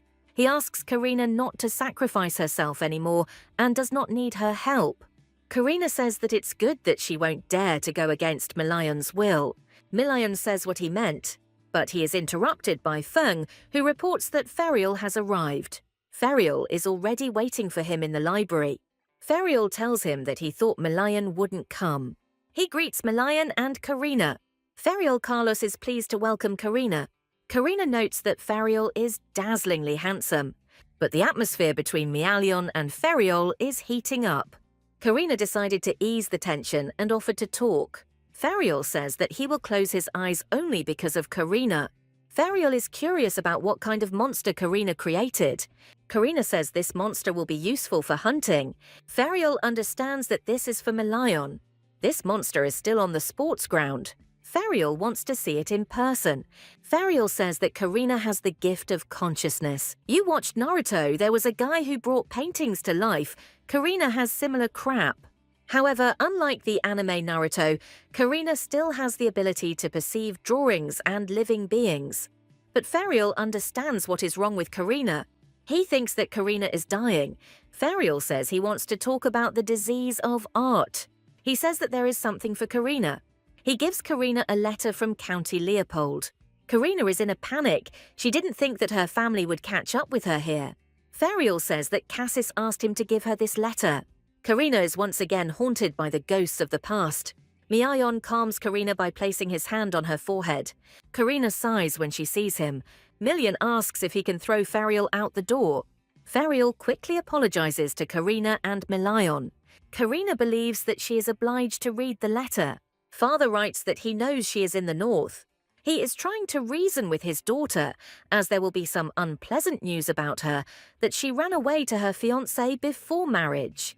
Karina understands that her father is more concerned about the family's reputation than she is. The father tries to put pressure on her by talking about Avelia's health. He writes that if she has jeopardized their reputation, he will disown her. Karina is horrified by what she read. She understands that her father will never believe in her illness. She burns the letter, considering her father an unnecessary headache. Karina looks at the flames destroying the letter. Ferial asks what Karina is doing. Karina asks if it was really impossible to throw the letter into the fireplace. Milayon says that's not what he meant. Karina says the contents of the letter were predictable. Karina suddenly feels the monster's power. She tells Milayon everything. Ferial says that she might have a problem with her creation. Karina and Milayon are running as fast as they can. The monster has gone mad and people want to kill it. Karina tries to stop the residents, but Million grabs her and points his sword at the monster. He tells Karina that Herta is too dangerous. Karina says that they need to sort out the situation. Million asks the guard what happened. The guards argue about what to do with the monster. Herta sits calmly as before. Herta is looking at something. The guard decides to do something and pulls out his sword. They decide to find the monster's weak points. Karina understands that she is to blame for everything. Million tells her that it's all his fault. Karina cheerfully tells him that she will calm Hetra down. Million says that is out of the question, but he is interrupted by Ferial, who reminds him of his presence. Ferial tells Karina that her creation can be measured painlessly. He says that he understands miracles better, and his gaze turns to Million. Million asks to move away from Herta. And then Million touches the bow on Karina's neck. He leans towards her ear. Million orders everyone to be on guard. Ferial asks Karina about something. Ferial asks with interest how long Karina's creations last. Karina says that they last for several days. Karina decides to stop Herta. Herta growls at Karina. Karina tries to calm Herta, asking him not to be afraid. Karina recalls Million's words. The monster obeys Karina. The monster turns into a drawing, which is locked in a box. Million calls the servants to him. Million assesses the quality of Herta's destruction. Karina decides to write a letter home. She understands that now there is a person who sees her as an individual, and her drawings are needed, and she is not compared to her sister. She now has Million in her life. After all, when Karina feels bad, close people are always ready to support Karina. Karina has written a letter and is ready to send it. Million asks Karina if she wrote a letter in response to her father's letter. Karina believes that after this her parents will hate her. Million tells her that the child is not born of her own free will, and let her parents hate her if they are so selfish. He tells Karina that providing money and warmth is not only a parental duty. Million tells her that she has a right to complain. He makes Karina happy by saying that he will take her side. Then Million blushes, realizing the responsibility of what he said. We are led into a luxurious throne room in the style of Versailles. Karina is shocked by how beautiful it is here. It turns out that the hall is not a throne room, but a workshop that Million made too beautiful. The workshop is the ultimate dream for Karina, as she previously created in a squalid room. The workshop becomes more valuable to Karina than gifts. Karina tells Million that she asked him not to be too kind. Million tells her that it's just a gift. Karina says she did nothing to deserve such a gift. Million is surprised by her words. He tells Karina that the Herta she summoned was very useful. Karina says she has no idea how much the repairs will cost him because of the pogrom in Herta. Million doesn't know what to say. Karina says she is grateful that Million did not demand compensation for damages. This studio has a lot of space and light. Karina says she's starting to regret that she'll only be here for about 6 months. Million tells her that she can come here if she leaves his lands. Karina says she promised to stay here for only a year. She says that she will wait until Million finds a new partner. Million replies that she can still come. Karina thanks him for his words. Million tells her that the owner of the art shop will arrive tomorrow and she can order whatever she wants. Then Million leaves the room. Million realizes that 6 months have already passed. He understands that Karina is here to break off the engagement. He believes that the engagement was forced on him, just like it was on her. Million decides not to bother his head with all sorts of things. Million can't understand why he thinks so much about Karina. Million wondered what Karina had done to him. Ferial asks Million what he is thinking about. Million asks what Ferial is doing here, and he says that he was looking for Karina. Million says that he was probably trying to find out about Karina's illness. Ferial says he wanted to look at Karina's work. Million asks Ferial to take care of Karina, as he understands art better than Million. Million says he still has things to do. Ferial asks him why he was wandering here. We are shown Karina's studio. Karina thinks she's an idiot. She thinks that everything that happens is for the best. Ferial asks Karina to come in and she allows it. Ferial asks her how she feels. Karina thanks Ferial for helping with Herta. He says that something else is more important now and she listens to him. Ferial says that Winston told her about her illness and he wants to talk to Karina. Karina is shocked that Winston told her about her illness. Karina and Ferial decided to sit down at the table. Karina is shocked that Winston exposed her. Ferial tells her that Winston tried to keep her secret. Ferial shocks Karina by saying that he knew about her illness from the very beginning. Ferial knows about the disease from the Carlos family's annals. The Carlos family is a patron of creators. Karina says that she didn't even know about her illness 6 months ago. Ferial tells her that she could not have known about the illness. Karina's gift is close to the gods. Are we really in for another heartbreaking drama like the game Vise from Studio K about the illness of winged maidens? Ferial says that it is very difficult to contain the paintings for days. There was no mention in the records of the giant monster being revived. Karina says she didn't think her abilities were that great. Karina asks Ferial if all creators use life energy to bring their paintings to life. Ferial says that the artist did not live to be 30 years old and became obsessed with drawing. Many of the creators went crazy and even painted with blood. Karina is horrified by the fate that awaits her. Ferial asks to tell him about new symptoms of the disease in order to prevent a tragedy.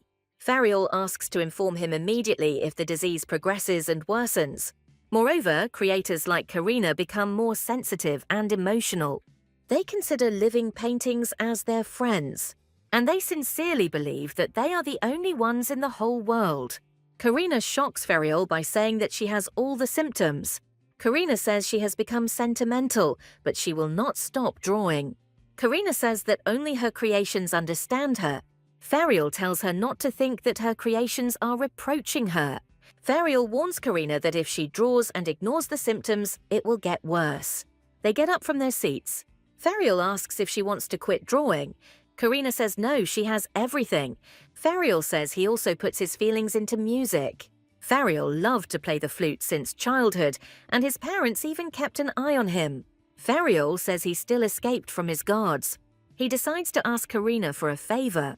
Ferial asks to look at Karina's work. He is interested in what Karina is doing. Karina decides to start drawing. Ferial asks if she will create a painting without a sketch.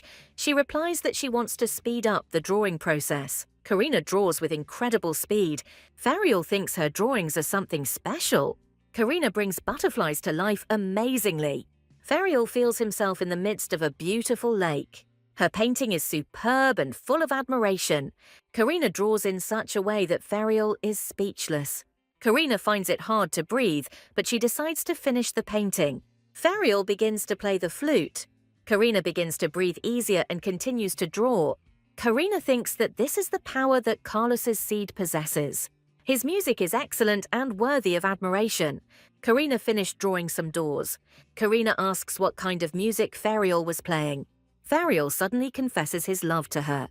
Karina doesn't understand if he's joking.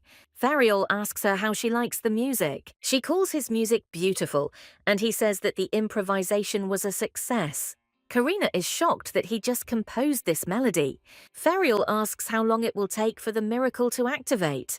Karina tells him that when she finishes the painting, the miracle will begin. Ferial believes that her paintings are simply divine. Karina invites Ferial to enter the painting with her.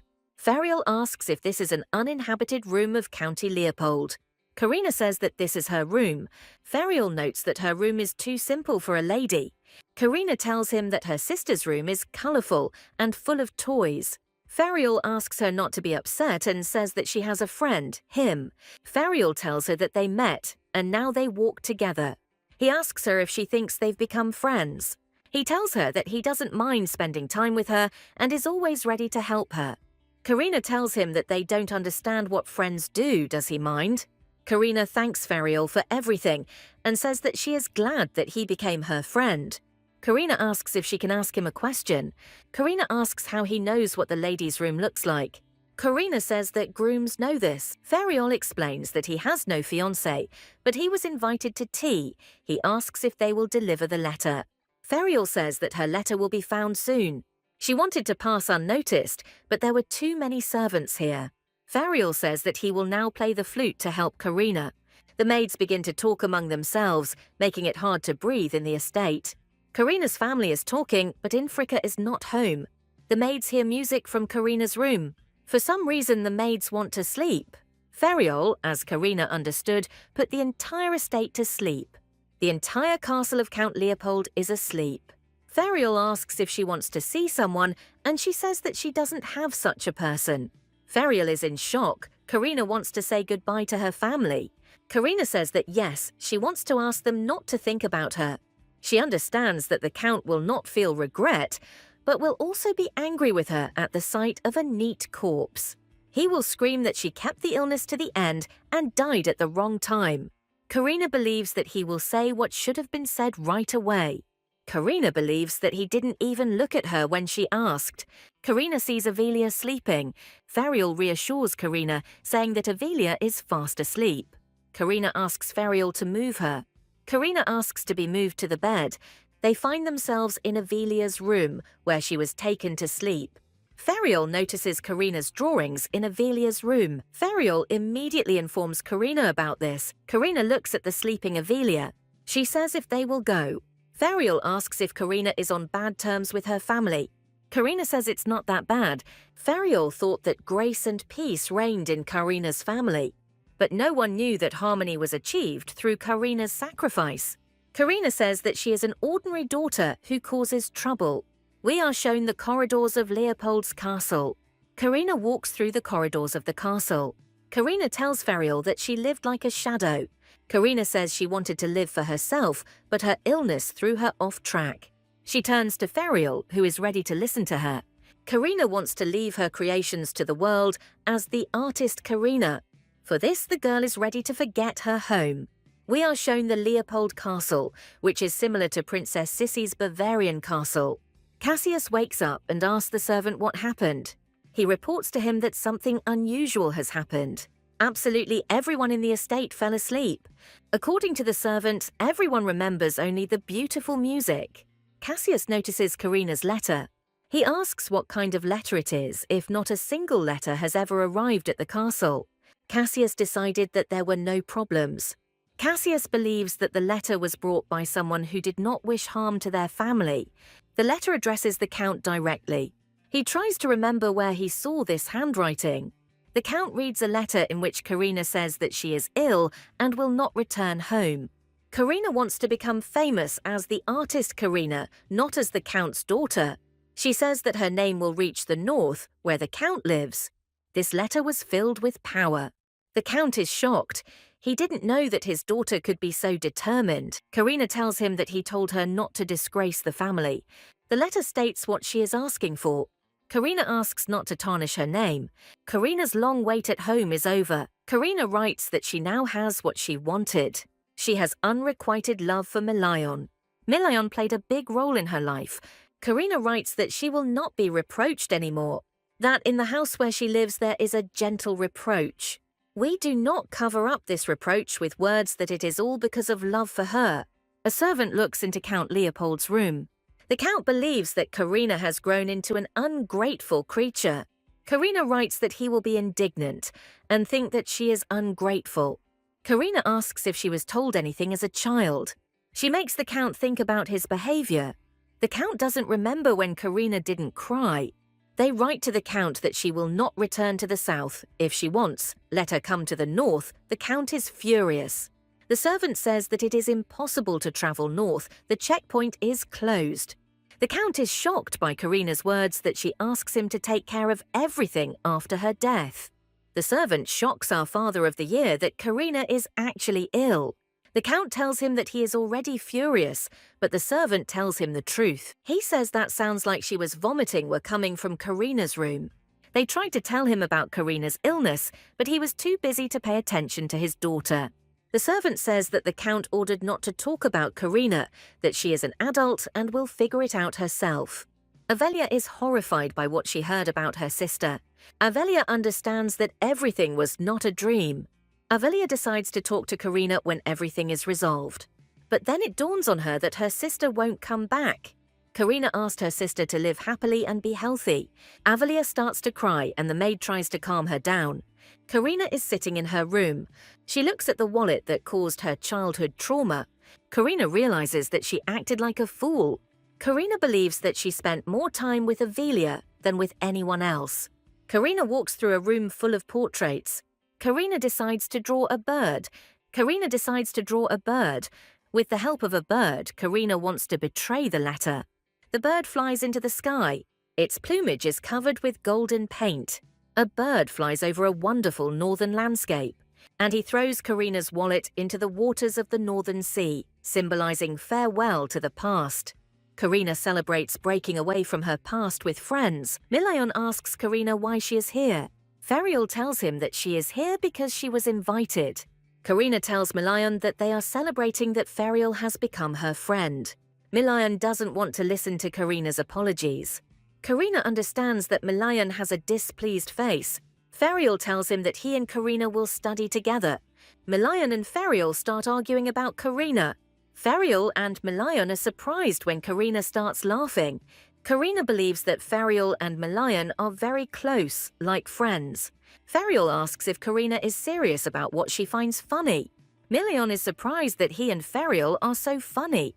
Karina tells him yes. Milayon is surprised that she enjoys this kind of communication. Karina tells Milayon that she will definitely tell him if she feels unwell. The guards decided to go and check if there were any hurt monsters nearby. They chat about whether they can handle the monsters. Karina looks seductive and asks Milayon to take care of himself. Milayon looks confused by her words. Karina understands that the monster attacks continue and stopping them is more important than her. Milayon touches her tenderly and asks her to wait for his return. He will bring her more Karen. Karina says that she will feel better with Karen. She says it's all thanks to the support of Ferial and Milayon. Ferial looks at Milayon with mischief. He understands that Karina and Milayon are drawn to each other. He had never seen Milayon smile like that. Ferial smiles at Karina. Karina calmly drinks tea from her cup. Suddenly she feels ill. Everything is swimming before Karina's eyes. Karina says that with their permission she will go and rest. Milayon is worried about her and says that he will take her there, but Karina refuses his help. Milayon and Ferial are left alone. Ferial tells Milayon that this is the first time she has seen him worry about her. Ferial asks him when he is going to leave. Milayon tells Ferial that he is only interested in Karina's drawing. Ferial's face darkens when he asks him about Karina's illness. Milayon asks Ferial what he has learned. He remembers how Karina asked him for something. She asked Ferial to keep the secret from Milayon about how long she had left to live. Milayon is shocked that Ferial doesn't want to tell him. Ferial tells him that he can't say anything more. They start talking about Charon, a magical stone left behind by monsters. One of the old beliefs says that if you give a stone to a sick person, he will recover. Ferial mockingly asks, since when Milayon believes in fairy tales, Milayon sternly tells him that there is a belief that the finger with which he pokes a person can break. Milayon asks what studies he was talking about. Ferial suddenly remembers what he talked about with Karina and says that it is a secret. The maid looks in the door. Karina is coughing up blood. Karina says that she just needs to get to her room. The maid wants to call a doctor. Karina says she needs to take a break. Karina is shocked that Milayon ordered to call a doctor if she feels unwell. Karina asks to call Dr. Winston. Karina walks along the castle corridor. Karina repeats to herself that everything is fine. Karina repeats to herself that everything is fine. The doctor examines Karina. The doctor tells her that her condition has worsened. The doctor is powerless before Karina and asks for forgiveness for this. He suggests that she try a stronger medicine. Karina asks when the vomiting will stop, and Milayon asks her not to stop eating. Her body no longer resembles a sandcastle that collapses when she eats. Karina remembers that she needs to watch her food intake. The doctor tells her that she must retain her will to live. Karina understands that the will to live in her is weak, but she decides not to wait for death. Karina wants to prove to her family who they have lost in their lives, but then she wants to slowly disappear from Milayon's life. The doctor asks if she is in any pain. Karina feels unwell. She says that she is having difficulty breathing because of her heart. Karina says she feels severe pain. The doctor reassures her, saying that when his illness manifests itself, he wants to gouge out his eyes. He regrets that the notes do not say how to cure the disease. Karina regrets causing so much trouble with Ferial. The doctor shouts at her not to talk nonsense. His job is to save people. Karina is grateful to the doctor for everything. He asks not to hide his guilt before him. Ferial appears as suddenly as he was remembered. He tells her that he decided to visit her. The doctor tells him that he is already finished with the treatment and will leave them alone. Karina was ordered to lie down and stay warm. The doctor says he has one last thing to say. He promises Karina that he will prolong her life if she enjoys life. Karina says that she no longer wishes for a quick death. If the world around her were transformed, then Karina would have escaped to freedom faster. The doctor praises the girl for her attitude. The conversation reaches Ferial. Karina asks what he wanted to ask. Ferial says her creations are full of life. But still, one thing bothered Ferial. Ferial believes that Karina's illness is progressing very quickly. Karina is horrified that her health is rapidly deteriorating. Creators live longer than Karina. That's why Ferial wants to ask Karina something. He asks if Karina knows about the taboo that cannot be broken when sick. Ferial asks if Karina knows about the taboo, and she says no. Ferial is surprised that she doesn't know about the taboo, but her parents didn't protect their daughter, so she doesn't know anything. Ferial decides to explain what art disease is. According to Ferial, there is always a limit to miracles. For example, Ferial cannot heal people and does not know how to help them. But there are those who are sick, those for whom there is no limit to the miracles they can perform. But there are miracles that cannot be performed. They are called taboo. Ferial begins to list the taboos. Firstly, you cannot change the laws of nature. Secondly, do not create people. Plants and animals can be created, but people are subject only to the Creator. It is also forbidden to kill people. The Creator is forbidden to create the unacceptable. Ferial says that if you break the taboo, you can die or become crippled. Karina understands that she is unlikely to create anything as a disabled person. Karina feels uneasy. She realizes that she has broken a taboo. Ferial says that she still doesn't understand what's wrong with her if she didn't break the taboo.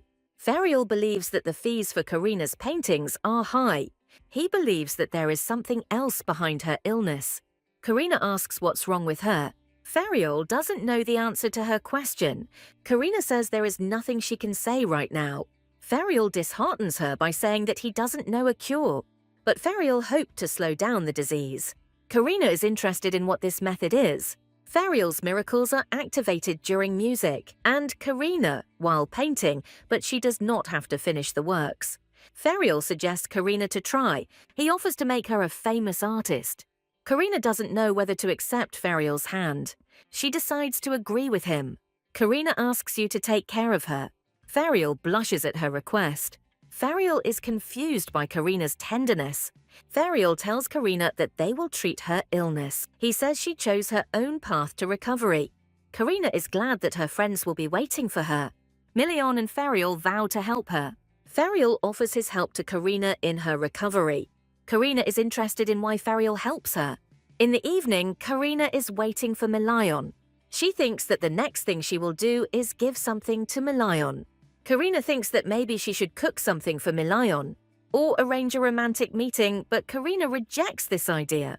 Milion watches her and does not know whether to enter her. Karina is panicked and embarrassed. Milion thinks that Karina is quite sweet. Karina thinks she has strange thoughts. Milion asks if Karina has calmed down. Karina says she thought for a moment. Karina asks about his affairs, and Milion replies that he still needs to penetrate deeper into the forest. Karina understands that Milion will leave again. Karina tells him how she feels. Milion asks what has been found out about the disease. Ferial says that Karina does not want to talk about her illness. Milion asks Karina to tell Fen everything. Karina asks Milion to return earlier. Milion says that they will see each other the day after tomorrow. Milion doesn't know what to say. He promises that he will be back for dinner. Milion doesn't know why he lied. Karina says she will wait for Milion. Milion sets out to find Charon. He is distracted by his own servants. The guard tells him that they are driving too fast.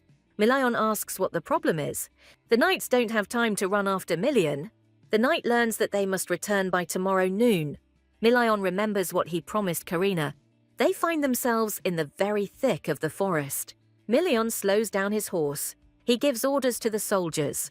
Milion sees something in the forest. Initially, monsters lived in the northern parts of the forest. However, the founder of the Festelli family drove out the monsters. Milion is opposed to a deep thicket. He knows that monsters come down from the mountains in the hope of a feast. Milion believes that he will get more than Charon. Karina is waiting at the estate. She is met by Dr. Winston. He asks why she is standing in the cold. Karina says she can't find a place for herself and decided to go for a walk. She says that he knitted a lot of towels and blankets with him. The doctor tells her that she has changed a lot lately. Karina asks him how much she has changed. The doctor tells her that she looks much happier than before. Karina says that she broke up with her family and wants to make it up to them. She wants to live longer thanks to her paintings. She believes that she has enough to live on, and although her parents gave her everything she needs, she does not depend on them. The doctor believes that parents are guardians of children, not their owners. Let the parents be with their child. One day he will grow up and leave them. This means, according to the doctor, that he has become part of the family. Karina believes that even if parents apologize, it won't make up for the lost time. Karina doesn't want to waste time regretting the past. Karina believes that real spring has come into her life. The action moves to a frosty forest. The guard orders to listen to Million. He reports that they are heading deeper into the forest. He says that part of the forest is under the control of Hurt. We must be careful. Million demands that they survive, not just follow his orders. He orders that if they find Karen, they should tell him. One of his guards realizes why he needs the Karens. Million rudely tells him that he needs to stop talking nonsense. Something catches his attention. A huge monster Herta appears in front of him. Million is glad that one of the monsters was nearby. He orders to surround him. For Million, there is only one monster here. The monster lets out a terrifying roar. The guard is surprised that he is screaming. The monster lands right in front of Million. The other guard turns his head from side to side. Because of the scream, a bunch of Herta monsters appear in the woods. The guards are surrounded. The Hurts are stepping on people. The guard is in a panic. He warned Million about this. But Million attacks one of the monsters. He pierces him with his sword and growls that he is not easy to kill. Because of the monster, a clash with monsters is now coming and the escape route is blocked. Milion didn't think Herta was capable of such a thing, but this will not save Herta from the angry Million. Milion orders to hit the monsters at their weak points, but a giant Herta, resembling a dragon, appears above him. Million is horrified. He did not foresee this monster. At this time, Karina is waiting for Milion in the castle. Feng wants to walk the girl home. Suddenly, Feng hears something. The guards are shouting that the Hurt Pack is approaching. Everyone close the gates. Fen asks Karina to stay in the carriage and he will investigate the situation. Karina believes that everything will be all right. Suddenly, she begins to have another attack. She decides to hold out for a little while. She hears the guards panicking that their fortress will fall without Million and the guards. Karina is thinking about how to buy some time for Milion to return. Her gaze wandered to the drawing supplies in the luggage. Karina had a drawing of Herta that she didn't finish. She finds a drawing that is unfinished, but she understands that pencils will not be enough. Karina recalls Fariel's terrifying words about the infected using blood and flesh to complete their drawings. Meanwhile, the Hearts attack the fortress. Heart is getting bigger and bigger. Feng asks if the dove was sent to Milion. The guards tell him that yes, as soon as they showed up, but there was no answer. Feng orders to hold the defense. Feng understands that he needs to take Lady Karina away as quickly as possible. Suddenly, the walls shake and Feng raises his head. The fortress collapses and a monster bursts in with Karina in its clutches. The guards are in a panic. They want to attack Herta. A female voice asks them to stop. Karina tells them that this little Herta is good. She turns to the monster with a request. Karina asks the monster to hold off his relatives until Million arrives for Anne. The monster listens attentively to Karina, and then he jumps down from his guard post and detains his fellows. Feng runs up to Lady Karina with concern. He notices that she has a small scratch on her hand with blood. They are frightened by Herta's scream coming from below. The guards run out to see Karina's fighting creation. The monster kills its own kind with dexterity. Karina is shocked. She didn't expect such bloodthirstiness. She suddenly turns around from behind. She asks Feng if he heard anything. Herta's voice sounds like Malayan's. He is looking for something and devours his relatives. Karina covers her ears with her hands so as not to hear Herta's voice. Herta found Karen's stone. The guard asks if the monster really eats its own kind. The monster descends onto the snowy plain. Feng and the guard are puzzled as to where Karina went. Karina runs up the stairs, hearing the monster screaming that he is not like everyone else and is separated from his owner. Karina orders her creation to stop. The monster turns to face her. The other Hertas are terrified by her creation. Karina attacks Hertu with questions about what he was looking for and what he was just eating. Karina asks why he doesn't want to say anything. Karina hears the clatter of hooves. Milayon shouts after her. He suddenly grabs Karina and pulls out his sword. Milayon wants to attack her creation. The monster asks him why he is holding his mistress. Milayon asks Karina what's going on here, and she says that she drew Herta. He is surprised and asks what's wrong with her eyes, because they haven't changed. We are shown Carlos's palace. The servants are looking for their master, Fariol. He replies that he will arrive soon. Fariol slowly walks up the stairs. Fariol thinks that Milian is shameless because he didn't return for dinner. But Herta, Karina, and Milayon appear in front of him. Fariol really wants to go home after what he saw, but he welcomes Milayon. Everyone is sitting in the dining room. Milayon and Karina exchange glances like a romantic couple. Fariol asks them to clarify the situation. Karina talks about her actions. Karina apologizes for promising not to call anyone. Milayon tells Karina that everything is okay. He says that if he had arrived earlier, none of this would have happened. Karina brushes off questions about her wound. Fariol calls them a very sweet couple. Fariol asks Karina not to apologize.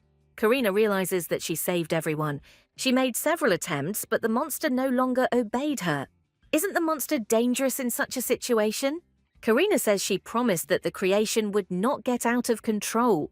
Karina wonders what happened to Herta. Karina realizes that she didn't feel any pain. Milayon shouts to Karina, calling her by name. The servants are looking for Dr. Winston. Milayon loudly asks what's wrong with Karina. Karina is vomiting blood, and Milayon is looking for a doctor. Milayon asks Karina to tell him if she took the medicine. It's getting harder and harder for Karina. She feels her heart sink. Karina thinks that she can't die like this. Milayon calms Karina.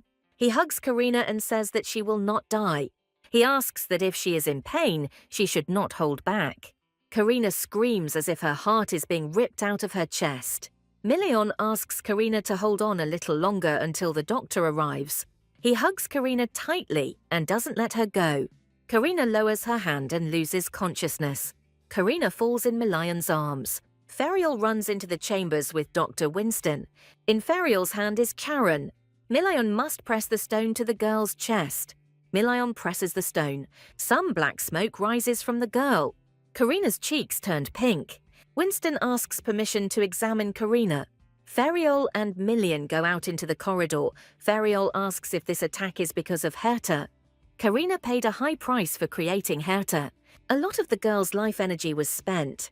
Milayon wants to kill the monster, but Fariol dissuades him from doing so. Milayon says there is nothing he can do for Karina. Fariol says Milayon can fix everything. Fariol asks Milayon if he doesn't see.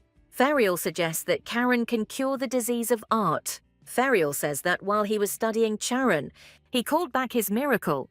Fariol believes that the stone influences not only Karina. Moreover, the guard said that the monster devoured its own kind. Milayon is shocked that Herta wanted to gnaw out the stone. Fariol suggests that she lost control of the monster because of the stone. Fariol believes that Karina will need a lot of Charon. Fariol believes that Karina will need a lot of Karen. The monsters only get stronger with winter. Their leader has gone completely wild and has a lot of Karen. Milian decides to kill the leader of the monsters and bring Karen to the girl. Several days pass at Milayon's estate. Karina draws calmly. Her illness has worsened. Karina is getting worse and worse. Karina feels uncomfortable in the care environment. Karina paints a lot of pictures, but in the evenings she gets worse and worse. However, she falls asleep without fear. Karina promised Ferial not to complete the painting. Karina decides to play with butterflies a little. Butterflies flutter all over her room. Karina decides to open the window. She releases the painted butterflies outside. Karina enjoys the beautiful view. Karina watches the other butterflies. Milayon watches Karina gloomily. The girl returns to the room and continues drawing. She realizes that Milayon is clearly angry. Karina is very upset. There was a knock on the door of her workshop. Karina looks at the door. Milayon demands that she open the door. Milayon opens the door and tells her that she's at it again. Karina says that she just took up drawing. Milayon tells her that he is worried about her. Karina nods understandingly. Milayon tells her that if she gives up drawing, it will prolong her life. Therefore, Milayon asks her not to be overzealous. Milayon tells her that he would like to see her like this. Karina doesn't understand why he is so affectionate. Milayon sits in his office. Ferial tells him that Karina's illness cannot be cured by any medicine. Ferial explains that her illness is called phantom. Milayon listens attentively about the illness. This is a rare disease and there is no cure for it. Milayon realizes that the sleeping pills they gave Karina didn't work. He understands that he is left to watch her suffer. There was a pause between Ferial and Milayon. Ferial says it's paradoxical that they found the key to the disease in the north. Although Charon may indeed be useful in treating the disease, Milayon says she will try to hold out with the solution to her illness. We are shown the room in which the action takes place. Ferial asks if Milayon is worried about her. Milayon asks not to ask about his next things. It seems like it was only recently that Milayon was pestering his fiancée. Milayon doesn't know what to say. He goes to the window. He realizes that he hates it when someone dies. Several days have passed, but Herta, created by Karina, does not disappear. Herta got out of Karina's control. However, from the past, Karina's eyes became amber. Now they are not yellow. When the miracle was performed, her eyes did not change. The fact that he attacked his own kind and needed the stone is very strange. Milayon smiles at the thought of Karina. Karina was happy when Milayon suggested attending the ball. Of course, Milayon was at first surprised by her decision to break off the engagement. Milayon wonders since when he should worry about Karina. He looks at her more and more often, and when she is sick, he doesn't know how to help her. Milayon wants to kiss her more and more often. Milayon blushes at such thoughts. He thinks about why he is thinking about a sick person. During the first meeting, Milayon would like to have a proper conversation. Karina's current situation upsets him. He would like to improve his relationship with her. A cart is driving through the forest. Karina joyfully contemplates the landscape outside the carriage window. These are gorgeous snow-capped mountains. Karina finds a real snow lake. Milayon asks her if she really thought it was artificial. Milayon and Karina look at the lake. Milayon says the lake doesn't freeze. Milayon asks Karina to dress warmer. Karina says she will listen to the advice. They walk through a snowy landscape. Karina takes Milayon's hand. Milayon tells Karina that the painting tools are in the carriage, but she will not paint. Karina says that today she wants to go for a walk with Milayon. He is glad that Karina enjoys the paintings more. Karina looks at him in surprise. She asks if it is an honor for him. Milayon asks her if she is interested in knowing about the north. Karina says she doesn't know much. Milayon says she hasn't heard the curious history of the north. This is a story about the northern mountains, known as Winter's End. If you go further than the places where the sea freezes, you can see a huge mountain range. According to one belief, paradise lies beyond it. According to another belief, it is a world of demons, and the third one is the world of dragons. Information about dragons is rare, so rumors have been exaggerated. Karina believes that there is a more beautiful place. Milayon says it's just a rock. Karina thinks that the end of winter is a beautiful place. A leaf is floating on the lake. Karina says that it is first of all spring. Milayon finds Karina beautiful. In the north, the end of winter symbolizes death. After all, after its end, nothing will remain. Milayon believes that the end of winter can also be interpreted in this way. Milayon asks Karina if she wanted to see the world with her own eyes. Karina says it would be interesting. Milayon is glad that she wants to see the end of winter with her own eyes. Karina is embarrassed that Milayon thinks this is beautiful. Her heart starts to beat faster. She is walking through the forest with Milayon. Karina tells Milayon that she has a gift for him. Milayon asks what kind of gift she has. Karina gives him a piece of paper. Milayon opens the drawing with interest and impatience. He asks what it is, and the girl says it's medicine. Milayon asks Karina again in surprise. She says it is a medicine that heals wounds, that it is even capable of reviving a person. Milayon asks if such a cure exists. Milayon asks if Karina has created the cure. Karina says it would be great if such a medicine existed. She says that she will give it to him not as a drawing, but as a potion. She says that it will benefit Milayon. He asks Karina not to create the cure if it causes her pain. Milayon says he doesn't want her to suffer. He wants to see her shining smile. Karina is shocked by Milayon's reaction. Milayon quickly removes his hand. Milayon says he doesn't need things that make her suffer. Karina is surprised and tries to understand what is wrong with Milayon.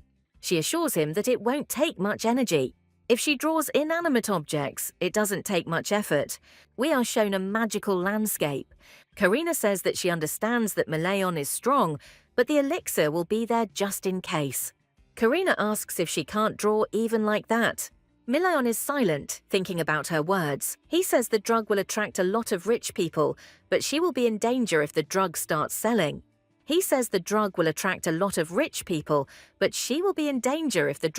selling. Karina falls silent and looks at Milayon. She says she only gives it to Milayon. Milayon tells her that if the soldiers find out about the medicine, rumors will spread. He asks what she will do if this happens. Karina admits that she didn't think about it.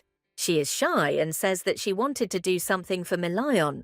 Milayon is surprised when Karina asks if he is angry. She thinks she irritates Milayon. Milayon asks her why she thinks so. Karina is shocked when he says that this is not true. Milayon asks her to bother him more. He confesses to her that she is not unpleasant to him. At first, Karina really did annoy him, but now Milayon is sincerely worried about Karina. Before us is the main character, Karina Leopold. Milan is interested in what she likes or dislikes. Or Karina is suffering somewhere again. Karina doesn't even suspect Milayon's feelings. Milayon thinks that he seems to have understood something. Milayon will not deny anymore. He gently touches Karina's cheek. Milayon gently asks if Karina likes him. Karina says that there was nothing she didn't like about him. Milayon thinks that this is good if so. A butterfly begins to hover above them. The area is full of butterflies. Karina tells him that she would like to draw this place. Milayon promises that they will definitely come here. Then Karina asks if Fariol will go to the ball. Fariol says he wants to show Karina's paintings to the world. She draws a door that will take her to the capital. Fariol wishes her a good ball. Karina says goodbye to Fariol. She approaches the painted door. Karina realizes that she feels nothing. Since she didn't use her abilities much, she's not in any danger. As a child, during creation, she feels pain. Feelings are becoming duller and worse. Karina painted to forget her sorrows, but she had no idea about the existence of the taboo.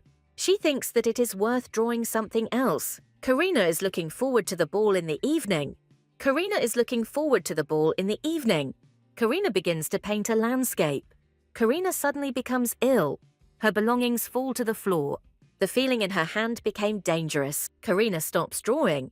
She approaches the painted door. She thinks it's time for her to get ready for the ball. Karina believes that everything will be fine, but she suddenly becomes ill. Karina bends over double. Her time to live is ending. She thinks that she wants to draw more. The pain subsides when she begins to work miracles. Karina is getting worse and worse. Milayon sees her and approaches her. Karina asks him what his business is. Milayon asks her if she is having a seizure. He picks her up and tells her that they need to go and that she shouldn't say anything. He goes up to her room. Karina is flushed with fever and her symptoms are getting worse. Milayon put her on the bed and she apologized for causing trouble. Milayon says she has nothing to apologize for. It hurts him to watch her hide her pain. He asks Karina to be honest with him. Karina realized long ago that her family doesn't care about her. Milayon asks if she should call Winston if she feels unwell. Karina is crying, curled up on the bed. Milion hugs her and asks her not to cry. Karina says everything is fine. Milion doesn't know how to help Karina. He says that when she's around, he doesn't know how to let go. They are in the ballroom. Karina wonders if Milion would be kind to her. If Karina and Milion had gotten married, they would have lived a normal life. Karina says she feels a little better. She asks if he was preparing for the ball. He says that these are just clothes and he will change. He asks if Karina wants to rest in the room. Karina asks what this lead-up to the ball is. Milion says that the day before the ball, everyone meets and drinks. Even now, he tries to explain something unfamiliar to her. He says he's going to change his clothes. Karina is left alone. Karina wonders how Milion would look at her without the illness. Karina thinks she will hold out until winter. She falls exhausted onto the bed. She's trying to sober herself up. Feng greets her. Milion appears in Karina's place and says that she is not feeling well. Feng is shocked that the ball will have to be postponed for a day. Milion says that they will come to the ball later. Feng asks Milion to wait, but Milion leaves Feng, leaving him alone. Feng is amazed. He knew the master differently. The action moves to the hall. Feng tries to explain the situation to the aristocrats.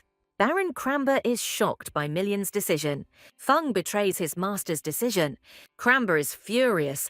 They are first collected and then thrown away. Viscountess Ariel says that Milion is unpredictable. Cramber asks Ariel if they are thinking the same thing. They both remember Milion. They understand that in this life they have nowhere to rush. Count Leonhardt invites them to drink and wait for the ball. Ariel says that since everyone here loves to drink. Cramber tells her that Festelio will be at a ball for the first time. Feng is shocked by their words. The doors open slightly and someone comes in. Milion asks Karina how she is. Karina says she feels better. Milan is glad that she is feeling better. Milion asks if she is feeling well and if he can sit down. He sits down next to her on the bed. Karina is surprised that he is like this. Milion tells her that he will take all the Charons from the trip. He says he is going to tell all this to the aristocrats. He asks Karina to be patient a little longer. Karina is shocked by his decision. She wants to tell Milion something. She finally asks why he is kind to her. Milion sits and looks forward. He says that he doesn't hope for anything, but he will help her. He says he wants to see her paint pictures without fear. Karina understands that she cannot discuss plans for the future with him. She decides to ask Milion for something. Milion asks what her request is. She asks Milion to take her with him on the raid for the Charons. Milion is shocked by her request. Milion will return, but it will take 1 or 2 months. She won't have a chance to spend time with her loved one. She assures him that she won't interfere. Milion tells her that it is out of the question. He shocks Karina by saying that it is not safe there. Karina decides to confess her feelings. Milion is amazed by what she said. Silence hangs between them.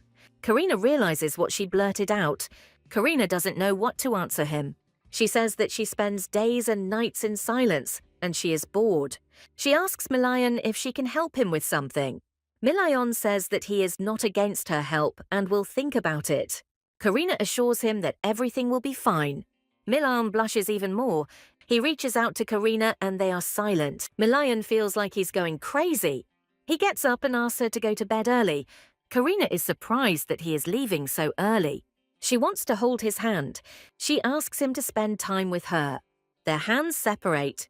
Milion brings his face closer to her and says that she herself encouraged him to do this. After this, the long-awaited kiss occurs. They are breaking away from each other. Karina asks Milion to stop. Milion holds Karina's head and does not let go. They continue to kiss passionately. He hugs Karina tighter and tighter. They kiss with incredible passion. This is Karina's first kiss with a guy in her life. She feels awkward, but she can't do anything about it. The heroes break away from each other. Karina sits in shock and looks at Milion. An awkward interruption hangs between them.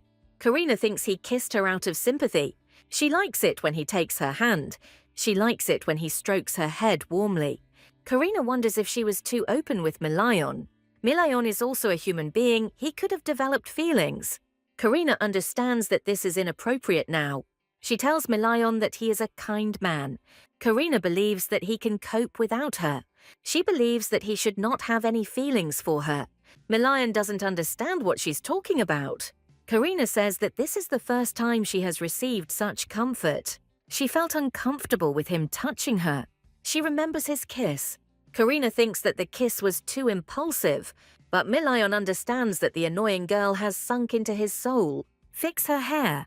Giving her a shoulder to lean on became a daily ritual for him. But Milion is not so compassionate as to kiss for comfort. Karina sits and thinks about his compassion. Milion is shocked that this is a consolation for her. He tells Karina that if she finds this a consolation, then let her. He reminds her that she is a lousy actress. Karina's face now looks like an abandoned puppy. Karina thinks that she is tired and needs to rest. Milion gently touches her hair. He says that some rest wouldn't hurt her now. Karina blows her nose into a handkerchief. Milion leaves and says that they will see each other again. He slams the door in frustration. Karina remains alone in her chambers. Karina thinks it would be better if Milion got angry. He noticed her lie and let her get away with it. Karina realizes that she likes him. However, if Karina stays with him, Milion will have a mental wound. Karina finally realized her feelings for Milion. We are shown the palace after the million and its party. Feng puts a delicious roll with strawberries and tea on the table. Karina thinks that Milion is pretending that nothing happened, but something did. Milion suddenly turns to Karina. She raises her head to answer. Milion tells her that she will go with him, but she must promise him her safety. Karina believes that the monster herder is watching over her. Karina offers to draw medicinal herbs for him and the soldiers. Milion asks her if she thinks he will allow it. Karina is silent and looks at the food. He asks her not to use her abilities. Karina understands that he said at the cost of his life. Karina understands that Milion knows about her condition. Karina is horrified. Does Milion really know her secret? He says he heard everything from Ferial. He asks Karina to be careful. Karina is glad that Ferial didn't tell him the whole truth. Karina is trying to hint that she will die. Milion says he doesn't deny that he will be very upset. Karina tells him that she wants to help him. A smirk touches Milion's lips. He tells Karina that she could die too. He tells her that if she dies, he will grieve greatly. Milion asks Karina not to die. Karina doesn't know what to say. How long she had wanted to hear these words. But hearing them now, she feels a strong melancholy. Milion tells her that when they return, spring will come. Karina pronounces the word spring with horror. At the same time, Milion wants to take Karina to the waterfall. Karina tells him that she has never seen a waterfall in real life.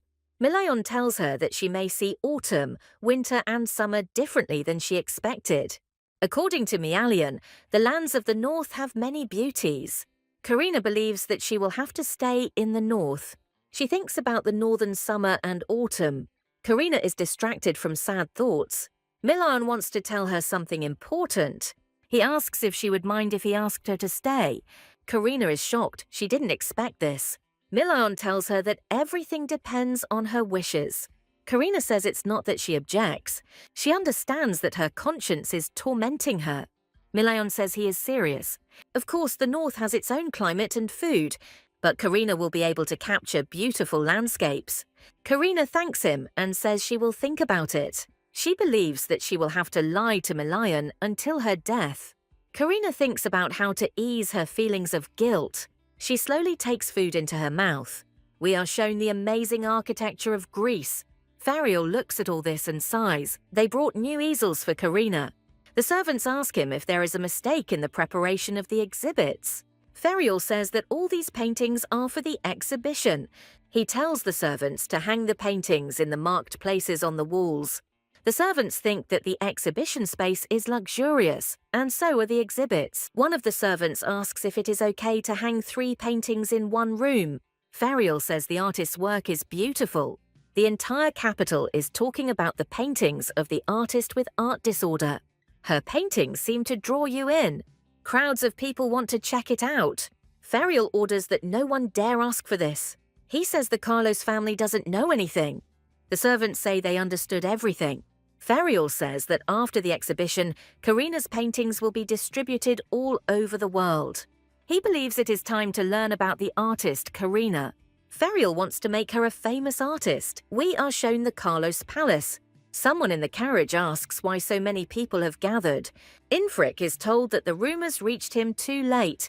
The Carlos family is organizing an exhibition, and the emperor himself is interested in it. Infrik asks what kind of exhibition this is. The servant tells him that they are showing the works of an artist with an art disorder, and that the paintings are captivating. Infrik says they simply have to see it. Infrik gets out of the carriage. Pictures of the building actually amaze visitors. Many people wonder who the artist Karina is. Some say she's just a child. Others say he is an experienced craftsman working under a pseudonym. But the Carlos family brushes off the questions. People are sitting in a hall that looks like an auction. One of the paintings was sold to Viscount Brandon. The Viscount says he's finally got lucky. The auctioneer names the next lot. The Carlos family presented 6 works previously unknown to the public. Everyone wanted to buy Karina's paintings, and a real rush began. Farial watches everything from behind the scenes. Everything is going according to Farial's plans. Karina told him that it was harder to restrain himself before the final stroke. Farial asked Karina to restrain herself because of her health. Karina is very grateful to Farial. The sales area is crowded with different people. Farial believes that allowing only a select few will attract more buyers. He didn't expect it to reach the imperial palace. A certain gentleman enters the castle. He asks his father if he knows what rumors are circulating in the capital. Count Leopold asks what rumors are going around. Infrik says that they were even written about in the newspaper. Cassis says they have no time for rumors. They need to look at his wife's condition. She cries every day that Karina has cut off contact with her family and the doctor is powerless. Infrik says that this is precisely why they need to pay attention to gossip. The Count says that he has no time for gossip now. Infrik says that the entire capital is now talking about the artist. He believes that the artist has an extremely unusual name. Cassius demands that Infrik tell the truth. He says that the artist's name is Karina. Cassius says the names are just similar and doesn't believe in Karina's success. He clutches a newspaper with her name advertised without their last name. Cassius says that Infrik is jumping to conclusions. He asks Infrik if he considers the artist his sister. Infrik says that he remembers the story about Karina's illness and believed it. Infrik asks if his father really thinks he is wrong. Infrik asks if his father didn't understand anything. He tells his father that if he doesn't stop, he will never see Karina again. Infrik says that he remembers Karina's letter and that he should pay attention to the paintings. His father doesn't know what to tell his son. He asks if her patron is Duke Carlos. Infrik says the Duke is evading the answer. Karina's letter echoes in the Count's mind. Infrik believes that he should not sit idly by. Father of the Year considers what he would do if his daughter turned out to be an artist. Karina's foot walks through the palace. The Northern Ball has finally arrived, and Karina doesn't want to make any mistakes. Mileon supports the girl in every possible way. He offers her his hand to go to the ball. He thinks it's time for them to show up at the party. Mileon asks Karina not to be nervous, saying that balls are not as formal as in the South. Karina says that this is the first time she will see the Northern aristocracy. Mileon tells her that they are simple people. Karina encounters the luxury of aristocrats. Mileon and Karina are shocked by what they see. They are greeted by the handsome Cramber. Mileon is shocked, since when does he dress so well? Mileon thinks that Karina feels awkward.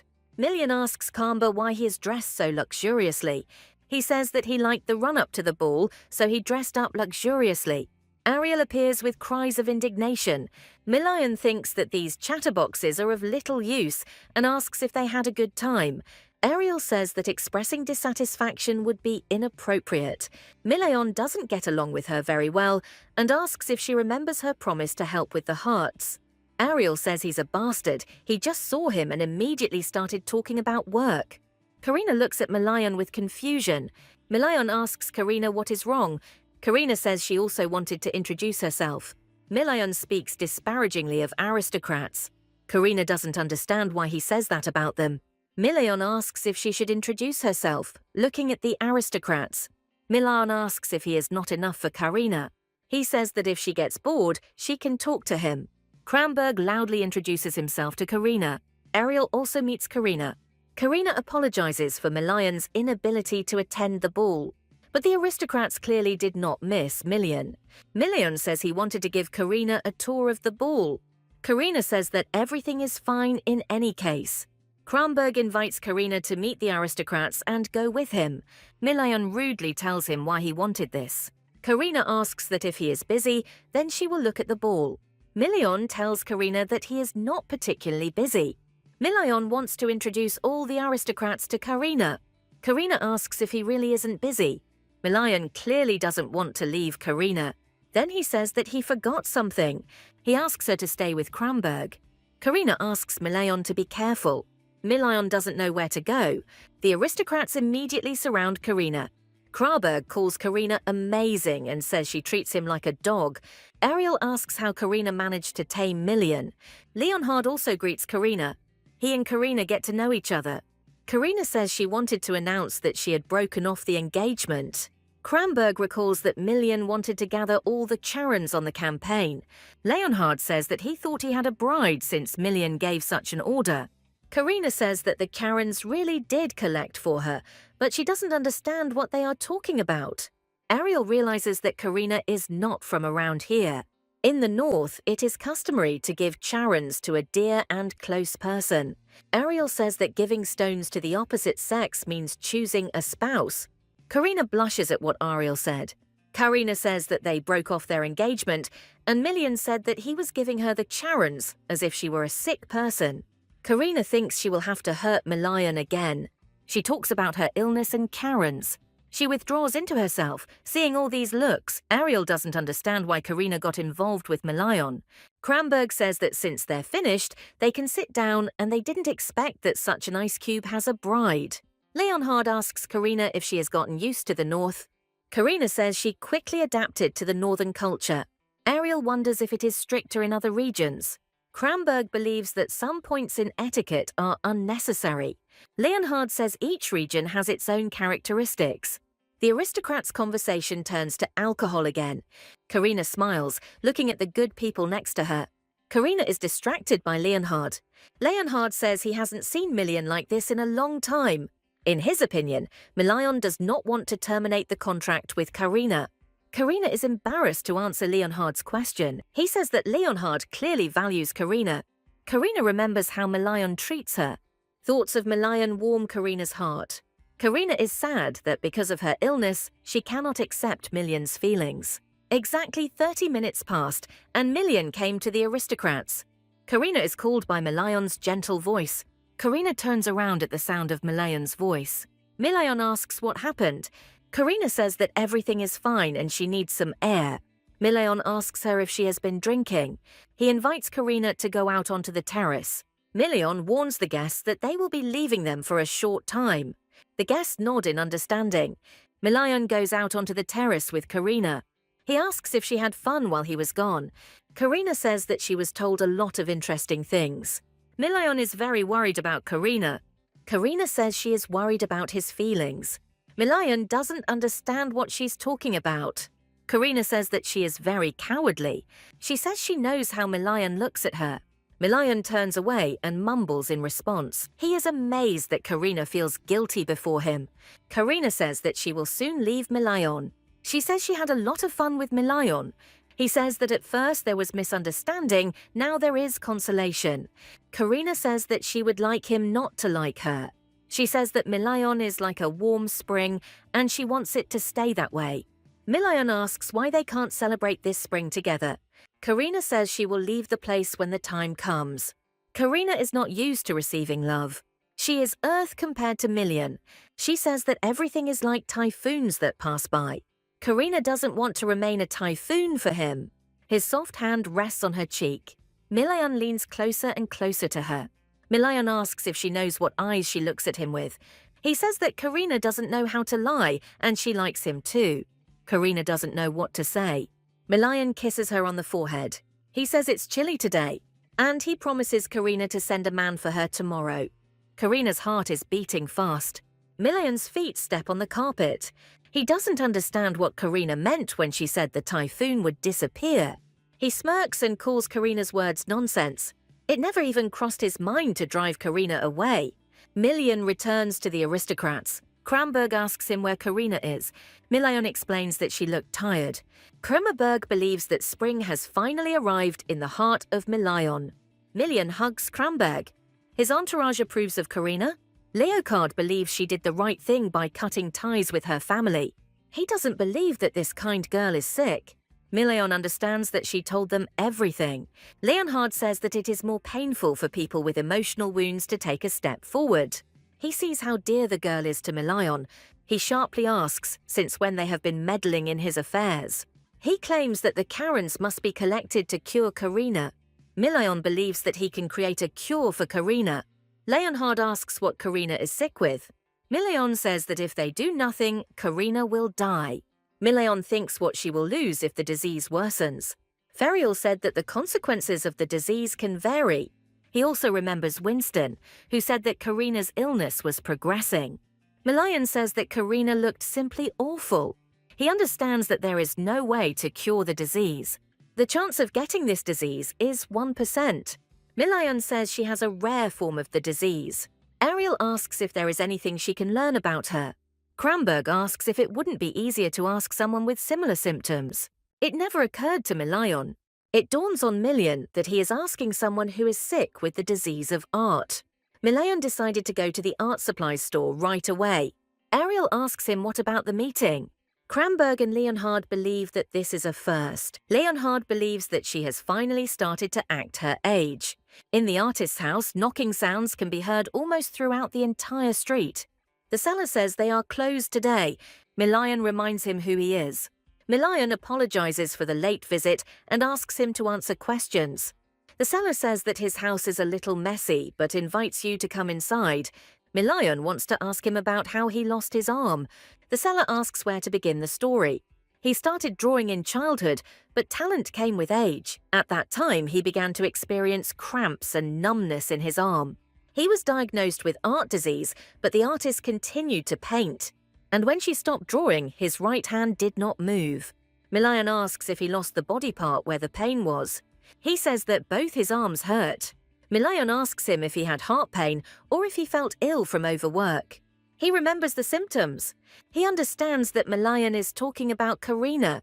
Milion says that everything Karina draws comes to life. He was horrified to learn the symptoms. Milion demands to be told everything. The seller says that if she has the gift of creation, the price is the artist's life, and Milion is horrified. He is horrified that the price is life.